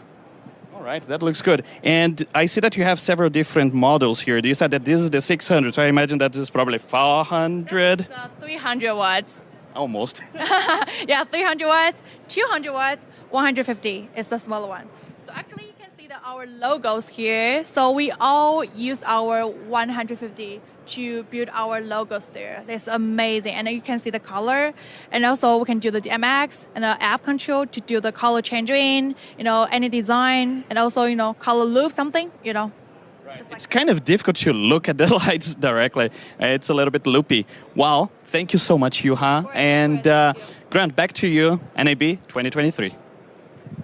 Great. Thank you. Isn't it great to see all these? There's different lighting companies I've seen quite a lot, and lighting particularly for our studios and for people that are doing it even just at home now. There's all these little lights that people are using. It's pretty amazing. Roscoe, how were you using? You said that you've got GVM lights. Yeah, we bought a whole bunch. We needed, the most unique place was we needed a parking garage, and we used these lights to work with the sun as a background. So they're pretty powerful, and we nailed were putting orchestras, choirs, and basically we couldn't be indoors, so we were doing these performances, musical performances, out in a parking garage, and it came out quite well, actually. That's great. Now we're going to hear about Skyglass. Jeffrey? Skyglass. There we go. We're at Skyglass, and winter is coming. No, it's actually, I think it's summer. But anyway, we're here at Skyglass. We got Ryan here, and you'll see what I mean here when they come back over here. So, Ryan, what is Skyglass? Skyglass is a virtual production app for iPad and iPhone. Okay. And so it uses the tracking sensors in your phone, unlike a lot of systems you'll see here that have external trackers. It just uses what's built into your phone or your iPad. Okay. And then all the rendering happens in the cloud, so you don't need any kind of external hardware. Okay. So it's really interesting, and I'm looking at myself now in where are we? We're in Thunderhorn or whatever that was in some kind of ancient Game of Thrones. Here. Yeah. Winter's coming, and so. So is it just bringing in the video into a chroma key, or you have to have a chroma key, or how does that work? It works both with a green screen or without a green screen. Okay. Without a green screen, we do our own. Raj, we do AI background removal. Okay. But if you have a green screen, you can get a much cleaner key that way. And so, yeah, we're tracking your camera's motion, sending that up to the cloud.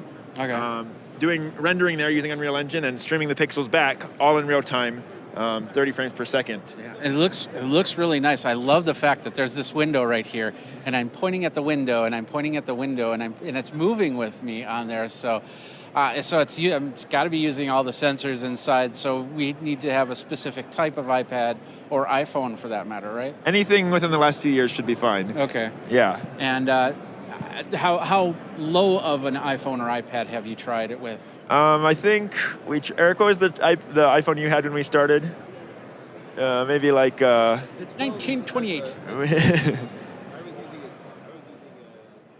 I think we've tested it on an 8, I believe. On an 8? Okay, yeah. so you got many different options there. Yeah. Do you have options for PC or Mac or anything like that, or just the iOS? It's just device? a mobile device. It's really intended to be useful for people on their mobile devices. Okay, and of course we got a really nice setup with it looks like fabric screen behind us here. I don't know how the key looks to you guys, but it looks fairly good. We get a little bit of bleed back on there, but of course we're doing this right as we're going here. So downloadable, I'm assuming. It's on the App Store now. Is there a price on there? Yeah, so there's 3 different plans. To use the green screen, you would need the Indie plan, which is $12.99 a month. Okay. And next month we'll be releasing our plugin for Unreal Engine, so you can create your own virtual environments and upload them. And that requires the Pro plan, the Studio plan, which is $24.99 a month. Okay. Any other features that we haven't talked about that you want to highlight, or? It includes about 50 different virtual environments that come with it, fully 3D environments. And then, again, like I said, you can upload your own. We also have a feature where you can create your own 360 backdrops using AI and just typing in a prompt, and it will generate a background for you. Okay. I forgot. I had the question, and now it's gone. So, Bill, we'll take it to you. Do you guys have any questions? Yeah. Anybody on the panel have any hands raised here? Roscoe. Yeah, I'll throw one in. Is this being used for previs? It seems like it'd be a really great tool to go out to a location, be able to put a couple of stand-ins or models out there and do a lot of previs work. Oh yeah, so this is something that works great for previs, and we've had several directors reach out to us and be excited to use it for previs on their projects. Any movies or TV shows you can talk about that they're using this? Nothing to announce yet. Oh, okay. Oh, I remember Focus Assist. So is there a way to, like, if I'm standing a little bit farther back, it can focus on me, focus on you? Yes. So it does use the autofocus on it uses autofocus on the device, and then our virtual focus, the focus of the virtual camera matches the focus of the real camera. So you can, as you get closer, it'll focus on. We have it locked for the show, but if we test it on that phone, you'll see as you get closer, it'll focus on you, and as you get back, it'll adjust the focus. What about brightness? Can you change any of the? Yeah, we have full manual camera controls, exposure, white balance, everything's configurable. Be able to lock it up and go from there. So yeah, for sure. And then front face or rear camera? It works with both. Front and back cameras. And zoom ability. Once you start zooming in, I suppose the pixels really come into play. Right. You would need to do a digital zoom in post so far. We're going to add a digital zoom later. We can't do any optical zoom because we're locked to the one sensor that can do tracking. Okay, perfect. So, and did you say the subscription prices? Yeah. So it's $12.99 a month for the Indie plan or $24.99 for the Pro plan that lets you do custom uploads. Okay. We got to get you on a second hour in the future so we can ask, because there's a little bit more that I'm probably missing. I know the panel's probably got some questions on that, but we'll get you on the second hour, and then we'll get more information about this product. So. I'd love to tell you all about it. All right. Thank you very much for your time. Thank you, but summer's coming, so we don't need you anymore. So. I'm out. Roscoe, did you have another comment? Back to you, Bill. That's right. We need to move on. So we're going to be moving on. Boy, there's just so much to see on the floor of NAB. And thank you all while I was away there for a minute with solving a small technical problem. I think do we know where we're going next? I'm not sure I know where we're going next. SmallRig. Felipe somewhere on the show floor. Oh, yes, there he is. I see him up there. Felipe, what do you got for us? Gracias, Bill. Estamos de regreso aqui com Felipe. É muito bom estar aqui de volta com um cafezinho. Sorry, it's like very chaotic. We're switching languages all the time. Sorry, guys. So SAP was on. Our minds are packed with all this information, different products, and we forgot what language we have supposed to talk to. It's been great. We are spending hours and hours here, and we're still have a lot of things to cover. I think we're going to start with SmallRig after this one. And how do you found anything interesting that you just saw? I found at Riverside they were making cappuccinos and lattes, and I'm very happy that they were doing that. I mean, amazing event. At SmallRig here, they have some nice looking handles that are like colorful and looks like a sports car, actually. Yeah. So how's the NAB feeling from those part of the world? We're having a good time. We're trying to have a good time for you and everyone there. You send a crew out into the field, and the next thing you know, they're at Starbucks having a latte. You guys are doing a fabulous job from the show floor, and we really appreciate it. Do we have any other questions coming in? I was just going to ask Bill. Boys, you were joking then, about being the international flavor, and it struck me.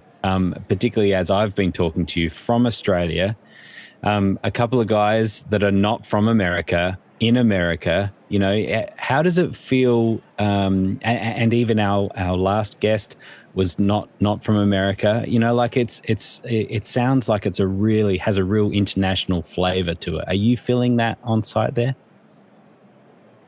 I really think that the world got smaller after 2020, the pandemic, and everyone is co-working together, and there's this content creators from different countries, and we are from different countries, and the vendors are from different countries, and I think that it's less of just an American conference, and now it's an worldwide conference. So when I am the conference in Mexico, last years have been more localized, and this year I'm pretty sure it's going to be like this, that you have people from all over the place working.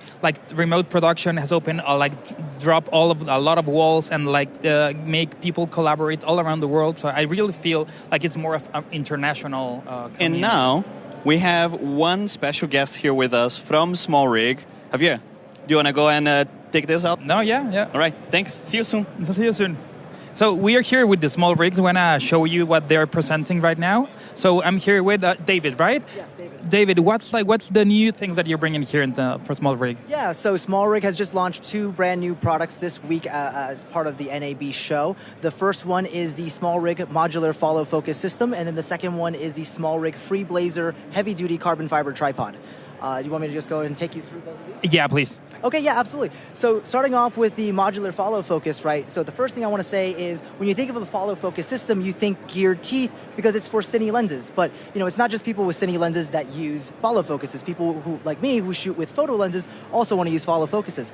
And so, but geared teeth just is kind of a pain, right? You got to add on your gear belt onto every single one of your lenses. Well, SmallRig came out with a really genius solution. Why not just throw on a friction wheel? Now you can get follow focus with just a friction wheel straight to the focus ring, right? But not just that, there's a bunch of other features that are packed into this new unit as well. So if we go ahead and flip the quick release, right? First of all, nice and easy to switch lenses between shots. And if you have a lens like Sigmas of this world, the Nikons of this world, right, they focus a different direction than your other lenses, right? So you got to start retraining yourself. Okay, now I got to pull away to focus towards me, or pull towards me to focus away, right? You don't have to do that. Flip of a switch, flick it over, lock it, the direction's reversed, and now you don't have to retrain yourself, right? All you have to do is readjust a little bit. Another nice feature on here is, if you're running gunning and you need to change focus fast, well, good thing there's a tension ring here to decrease friction. Now you can focus very quickly, very easily. Or if you want to tension it, yeah, go ahead, yeah. And it's a nice wooden handle, right? And lightweight, and it just feels good in your hand. And then if you up the tension ring, right, if you're doing something that's more planned, right, you have some shots planned out, you want a slower focus, you can. Another feature on here that I think is really neat, let me go ahead and lock this down real quick, is, of course, you have your focus marking plate, right? So usually you go ahead and mark your ABE points, but if you're a single operator and you're walking around focusing, you're not going to be able to focus on your camera, where you're going, your shot, and try to figure out where your focus is, right? So another nice little solution here is the AB stop points. So let's say you want to find focus point A, turn it over here, turn it out, just lock it down, find your B point, turn it out, lock it down. Now, no mistake there, no trial and error. You're going to hit it every single time. So we're not redoing a take because of the cameraman this time. We're redoing the take because of talent or something else happening. Right. And it's like super smooth. Like you can really change it like very quickly and then set it up. Like just like that, very easy. And if you don't want stops there, you can just go and flip that lever out of the way. Now you have 360 degree of rotation. Now, this unit, what's not pictured here, we don't have on the show floor, is there's also a palm grip here for ergonomic handheld shooting, as well as a focus whip that comes in the box to let your second person control focus, or for you to control focus from a different location. This unit is mounted on a 15 millimeter rod, so if you already have a rod system, that can go right on there. But if you don't, this rod, this short 15 millimeter rod, as well as the NATO rail, comes in the box, right? So that way you can mount it straight to your SmallRig cage and you're ready to go. No, it's great because a lot of our people in our community are SmallRig users for cameras, some for iPhones. Actually, we were doing some like run and gun with an iPhone SmallRig case yesterday. So I'm going to see if they have any questions for you, like from these new products. Bill, Grant, have any questions from here? I don't think so, but we're really excited about that. And the comments you guys are making about an international flavor to NAB has been so true forever. I'll never forget my first years in NAB and the tremendous number of people from the Pacific Rim and Japan, all those manufacturers, Sony, Panasonic, all of them. We have Grant and the people from Australia who are making a big impact on this. The Europeans, the Germans, they've all been a part of NAB since the beginning. So it really was the leading edge of understanding that we are in a global business that impacts people all over the world. Much of it is centered from these big companies and trade shows like NAB. There's been a pivot point here in America for it, but production has always been an international process. Everybody enjoys watching content. Television swept the whole world, as did radio before it. And so it's an ecumenical international gathering. And I'm really so delighted. That's one of the things about office hours I absolutely love is you come on the panel and you're sitting shoulder to shoulder with people from all over the world. Grant's a good example of that, how from the very first days of office hours, we were never just an American phenomenon. This has really been a global community since day one. And I think that's going to go nothing but it's going to expand and expand and expand. We try to be inclusive here, and this is one of the ways. It's an international operation, start to finish. I understand Jeffrey Powers is out there somewhere, and he has something special for us. Jeffrey, what's happening? Oh my gosh! Yeah, we decided to leave this convention. We figured, hey, guy went to go look for his laptop, that guy with the limo, and so we're just cruising down the strip right now. So, no, this is actually really cool. In fact, if you watch TV, if you watch movies nowadays, this is basically how they do all the driving scenes, so people don't get hurt or anything like that. This is called the Magicbox. It's sponsored by It's sponsored by Driving Plates, and it features this arm right here. It's called the Sisu Cam Arm. And as you can see, that arm is moving around the car. We've got screens all around, except for the front, where it looks like we have an LED light, and then we have this other interesting light that kind of looks out of place. But what it's doing is it's actually bringing a glare onto the windshield, so it actually looks like we're driving a car, or Guy's driving the car. So where are we going, Guy? Whoa! I think we're down by Caesar's Palace right about now. Well, there goes the block. Oh, yeah, the water You're show. in Las Vegas. Can you pull over and get me some tacos? I want tacos. You want tacos in Vegas? I want you to go through a drive-through. But the other cool thing... No. Would you like extra guacamole with that, Bill? Please. The cool thing is that if you look above, you can actually see the top. So somebody's taken a good 360 cam and got some good shots of the screen here. And I don't know if you can see what we're seeing as in through a screen or anything like that through this Sisu camera, but it's just amazing. And believe it or not, I am getting a little bit of motion. If I turn my head the wrong way, I feel like we're in a car. And that's really sweet. Well, we are in a car. Yeah, okay.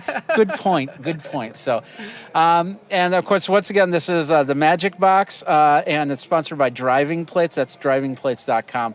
And we're using, let's see, we got the Sisu arm with, I'm not sure what kind of camera that is. Can you tell there, Guy? Can't tell what kind, but it looks like a red, maybe a Komodo, Okay. I'm not sure what it is. It's a small form factor. It's the white one, the Star Trooper camera. Yeah. We are in a truck. This is actually on the floor in a truck. So this is a travel trailer. Okay. So there's a process truck underneath this whole you. thing is This whole thing. Yes. No, there's a control room right in front of me that has a bunch of stuff going on. on. That control room. I don't know if you can see the control So everybody room who's from watching the my show, when you control see room. these driving shots in Law and Order, this is how they're achieving good lighting and consistency. They're not actually out in the field driving. They're in something like this. This is a really cool rig. Yeah.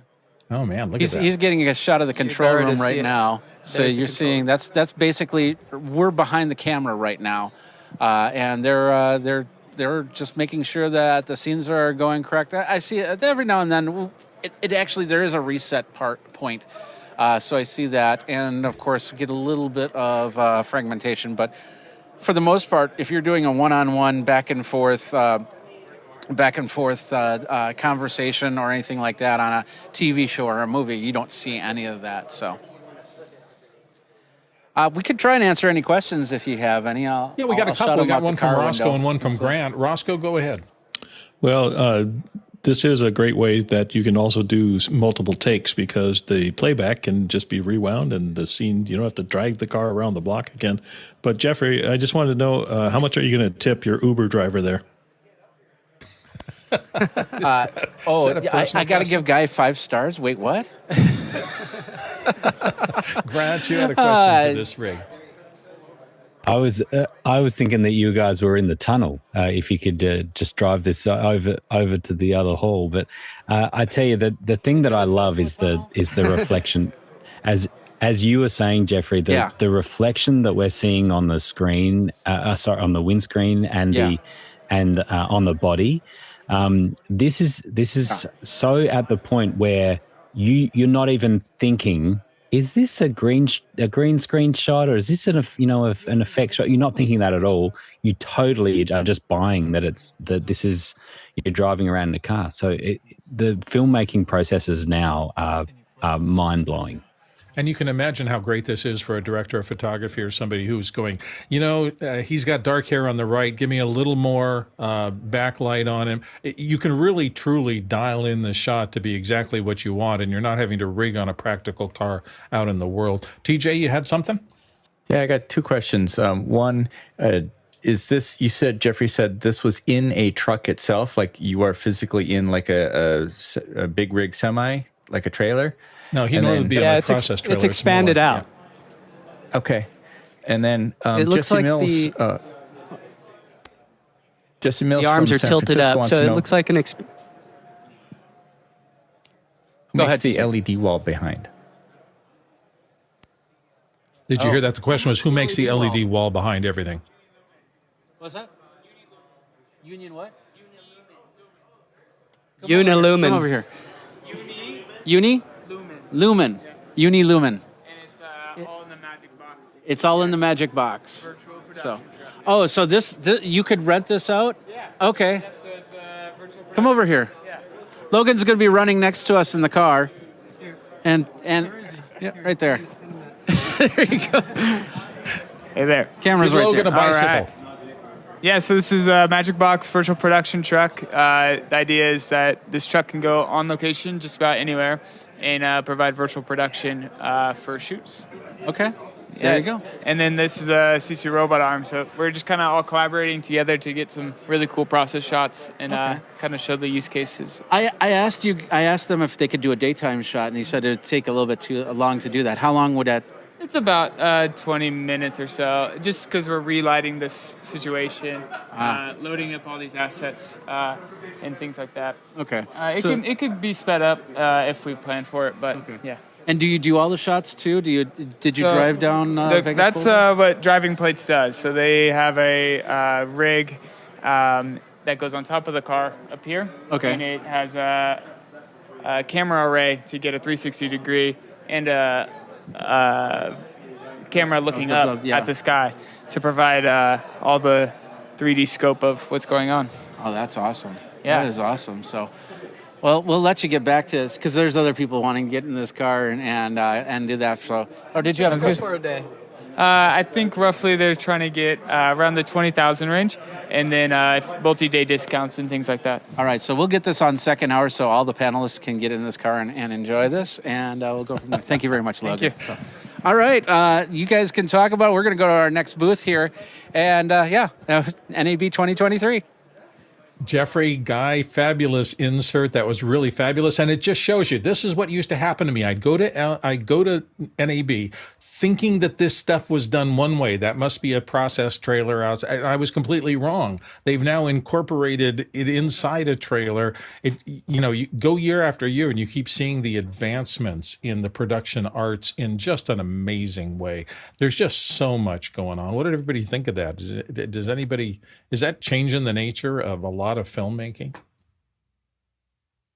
It has to. You used to have to get an actual car and drive down the street and fix the cameras to the car using suction cups and magic arms and things like that. And once the car started moving, you might have wireless control to the camera. You might not, and it's just be going in autopilot and then recording audio in the car.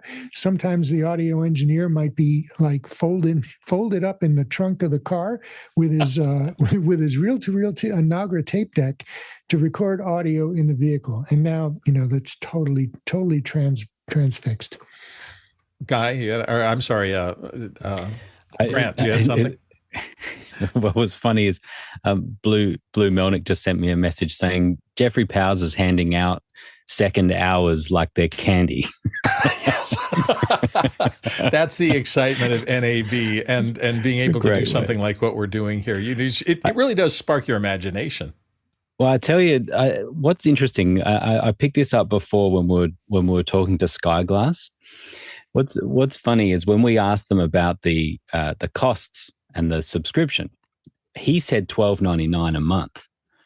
Now, what happened for me is at NAB, $1,299 a month would be quite feasible, right? Like you don't know, and that's what happened just then. Just then they're talking about 20 grand a day, and yeah, okay, that's right, and that's what happens at NAB. You walk around and you don't know whether he's saying is that $12.99 oh yes, that would be $12.99. That wouldn't be $1,300 a month, but there would be companies there that $1,300 a month is very, very cheap for what they offer. And so that's what's amazing with NAB. So. 12,999 would not be out of the question, and a lot of things I'd seen at NAB too. That's the problem. You're right. The scale changes over and over and over again. We are going somewhere, but I had a little trouble hearing that in my IFB. I see Jeffrey Powers looks like he's out there, and he might have a shot ready. He might be out of the car. Is that where we're headed next? If so, let's go. Jeffrey, are you there? Yeah, I'm right here, and we got Sean here, and you're with Driving Plates, and I wanted to also show you. This is the production truck that we were just in. So they got the car, the car right there, and then of course Driving Plates is doing all the video production inside, and all that video production inside comes from a device that's sitting on top of that car, right over to the right of me, left of you. So Sean, why don't you tell us a little bit about how you guys prep this to get into the production truck? So this is our next gen camera array for capturing driving plates. We've built everything off the red Komodo, so we're shooting in 6K, 16-bit RAW with the global shutter, which is perfect for visual effects. We capture at over 40K, and this is all highly stitchable, can stitch into like a 30K stitch. Wow. What we did on Friday night, we built everything, and we went in the afternoon out to Red Rock Canyon and captured the desert plates, and then we got that on Friday night, and then we delivered all the content to the Magicbox on Saturday to get ready for the show. So how much data is that? It's massive compared to what we started out with. When we first started, we're with DSLRs in full HD, and if we filled up an SD card, we'd be, it would be a thing. Now we're ripping through data, but the dynamic range and the resolution of this next gen array for us is just amazing. The Komodo is really, I think, the right thing for us right now. That's crazy. Just look at all those wires. Look at everything. Aren't you afraid that one of these cameras are going to fall off? Or you just drive at we've designed enough of these to be confident on how everything's going to work. But we'll take this, and I've gone 70 miles an hour with it down the freeway, and it hangs up just fine. It absorbs the road bumps and everything, and we're getting, as far as stability and clean capture, it's a really great image. Yeah, I was just going to ask you, how stable is it? It is great. If we trying to do the stabilization in post really doesn't work very well. So if we can't get a clean capture, we're really not going to go get it. So we've really purpose designed this in order for it to. I'd say about 97% of our frames are clean. Okay. If we hit a really big bump, then you can't do anything about it. What kind of vehicles? Does it matter on the vehicle? I'm assuming that if you're going in a Hummer or something like that, you have to have those cameras a little bit higher or lower. So this is like a van height. We can get this down to like 53 inches for sedan height.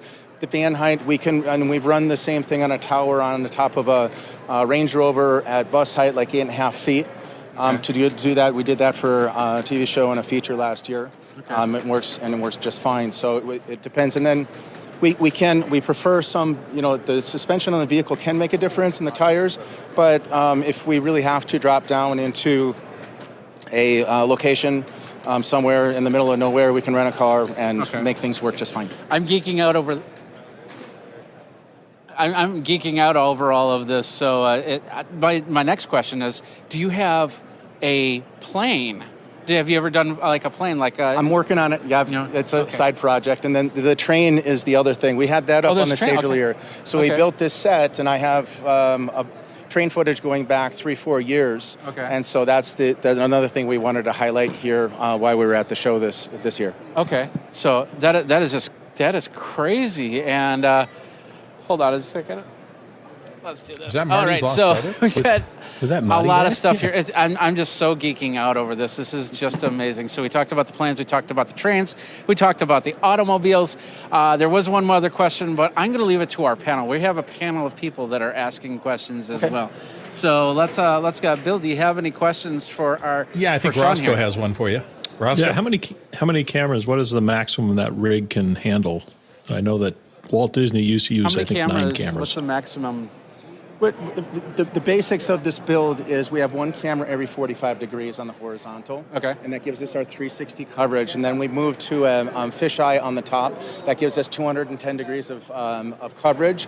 And so the field of view on the horizontal cameras is about 16 degrees, and we get overlap. So if we did need to stitch everything together, we could do a full stitch.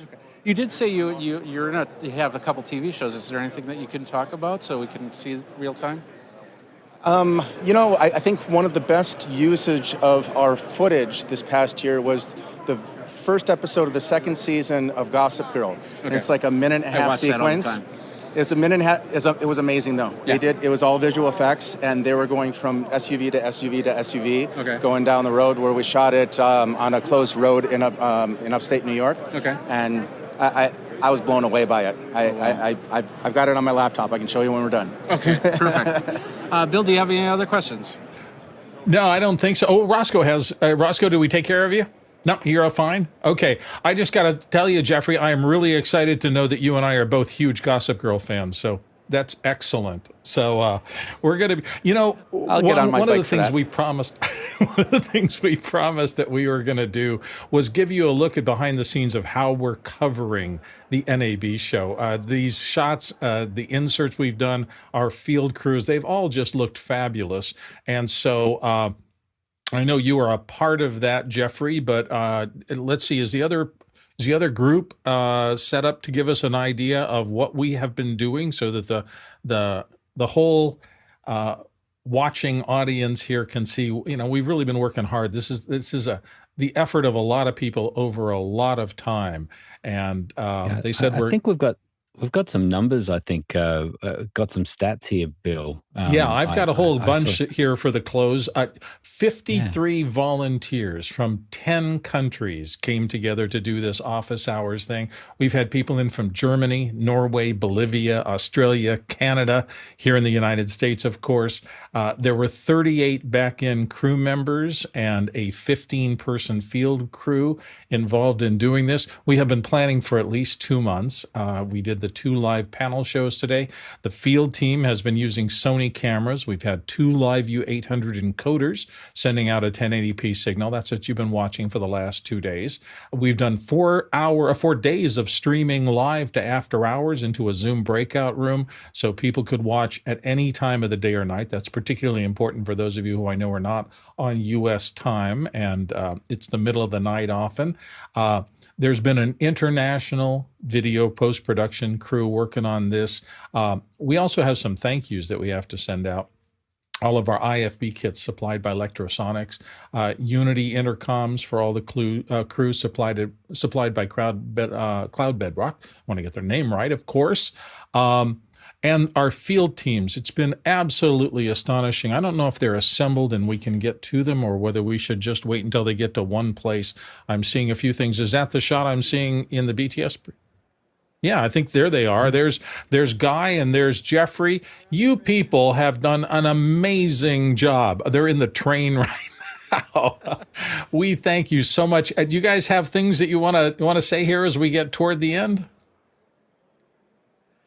Yeah, we're at the station, and no, we're on a plane. That's right. We're moving like this. You got to get the movement as you're having the conversation in movies. So you just have to know what you're doing here. So, crisscross. What does that mean? See strangers on a train? Oh, strangers on a train. Oh, yeah.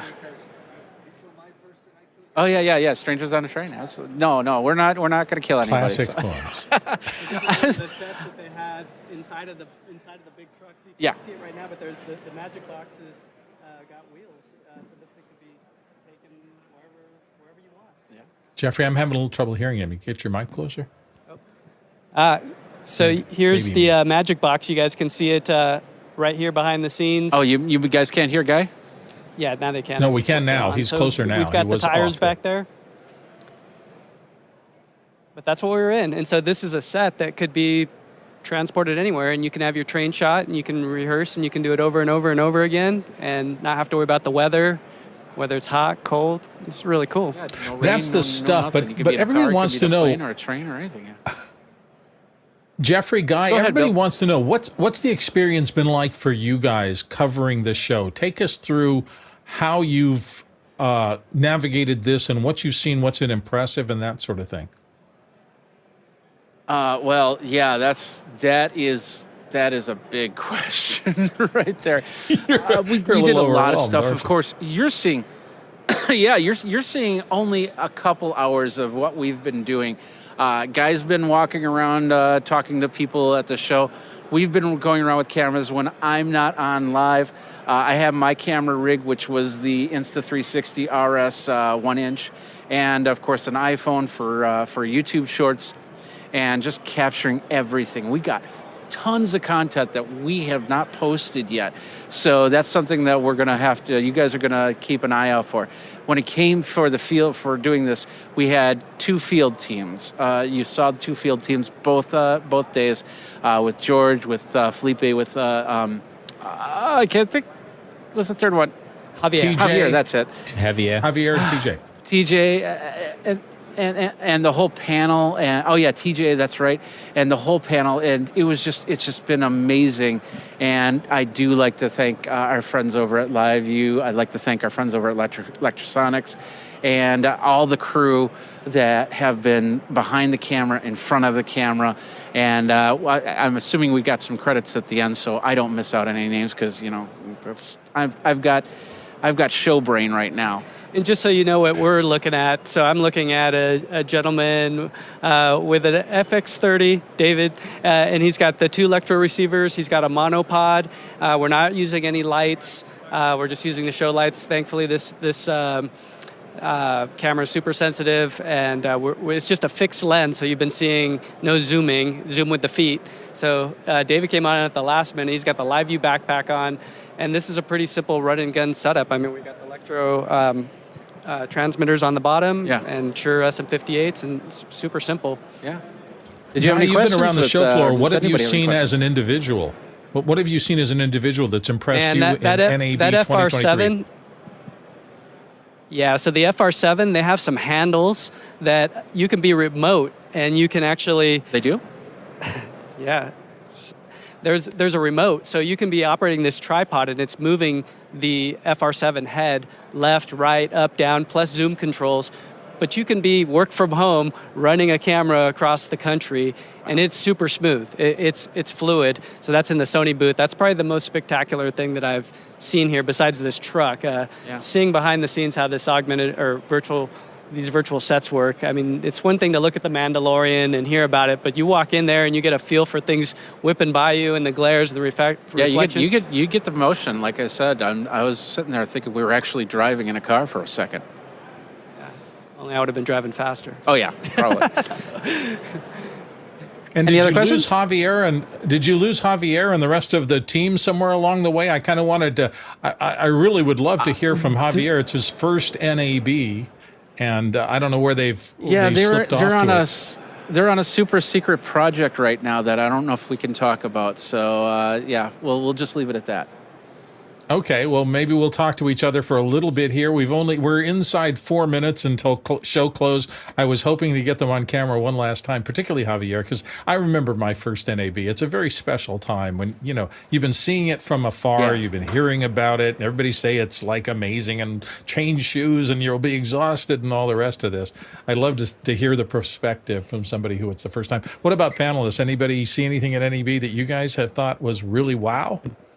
But do you know, Bill, I just have these, the thing that's going on for us as we do this is there's always multiple levels of what we're doing, right? There's the content of NAB, and we're thinking about all these things that are inspiring us, and product announcements and all those sorts of things are all exciting. But for us at Office Hours, we're also testing technology, and we're doing proof of concept of what we're doing here. And it's important for us to acknowledge that, because we're not necessarily on camera talent and amazing at doing all of this stuff. What we're doing is we're showing what is possible. And when I take a step back and just say, what are we doing right here, as in across multiple countries, thanks to Zoom, again, we use this day in, day out, and it's just rock solid all the time. Here we are across multiple countries, chatting through, and then tying that all back into the wirelessly congested area right in the middle of NAB, and LiveView has been rock solid again for us. It's been working really well.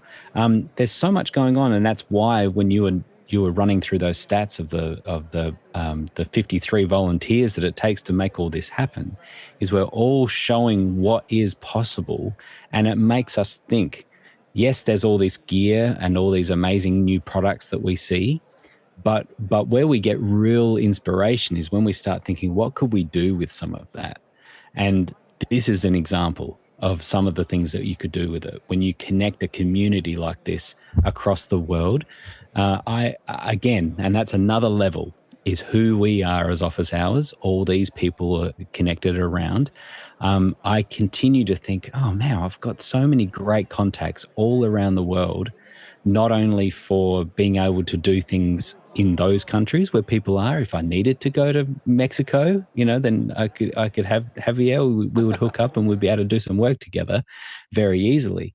But not only that, but to Guy's point about remote production, we could have someone from another country running Blues FR7s that he has in his studio. That sort of stuff's just mind-blowing. Guy, is that the sort of stuff that goes on for you as well? There's multiple levels when you're walking around NAB?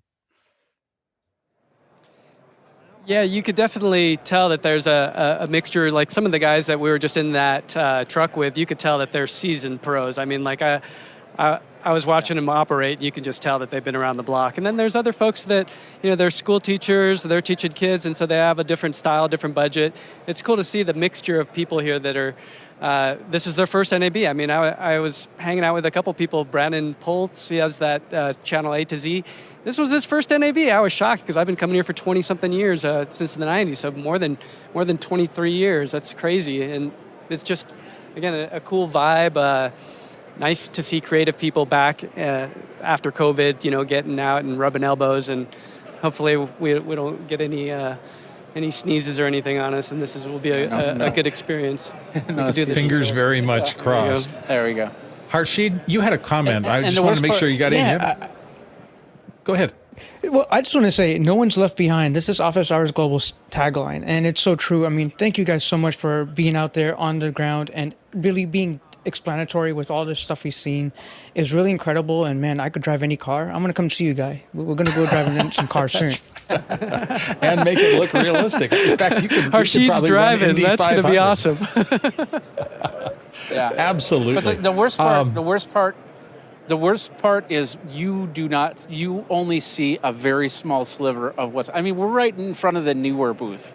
I'm looking at these buy rods, which are like these poles that go like 10, 15, 20 feet up in the air.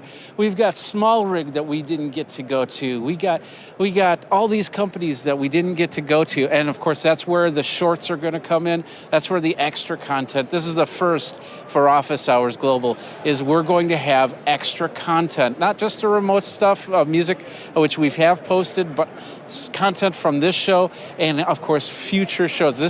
We're setting the groundwork for doing this in the future for Cinegear, for maybe Infocom, of course, definitely next year at NAB, and many different shows to come. So that's the best part about this. And of course, like I said, the relationships, meeting Guy, meeting everybody here on the group.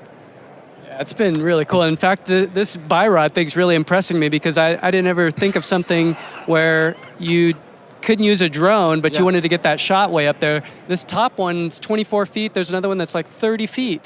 So cool stuff. I mean, it just catches your eye and you're like, squirrel. Yeah, there's squirrel. Another cool thing. It's funny walking around here because you're trying to get one place and you wind up stopping at 5 other places, and pretty soon you're like, I'm late. I got to run to this next place. But there's so many shiny objects. They're everywhere. Shiny. I'm laughing hysterically because this is exactly my NAB experience. Thursday, they're shutting down in 5 minutes, and out of the corner of my eye, I see 7 more things that I must see, and I know I can't. We have to end sometime, and we're actually run a little bit over here by a couple of minutes. There are a few more people we have to There's more. There's more. We got one more thing right here. There's always more. This is the lenses, absolute ultimate more NAB experience. There's way too much for any one human being to see while we're there. I have to say thank you to the panel, our expert commentaries, the subset of the pros that show up on Office Hours every day for the past 1,100 plus daily shows. We're here every day. So we thank everybody on the panel for your expertise and support. Thanks to our producer viewers who drive the content with your questions of interest. Thanks to the amazing back-end crew. They have been amazing through the whole thing. Particularly, I have to shout out to Brian Shand, who was kind of the linchpin producer of all this and has worked tirelessly to make this all happen.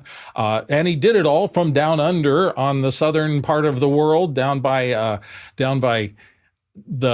the end of the world, I think of it as, but clearly just as connected and just as competent as everybody in any other place. That's the magic of global production.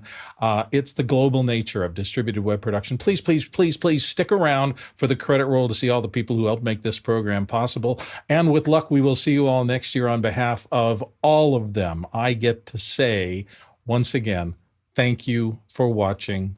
We hope to be back with you next year doing the same thing. Bye, everybody.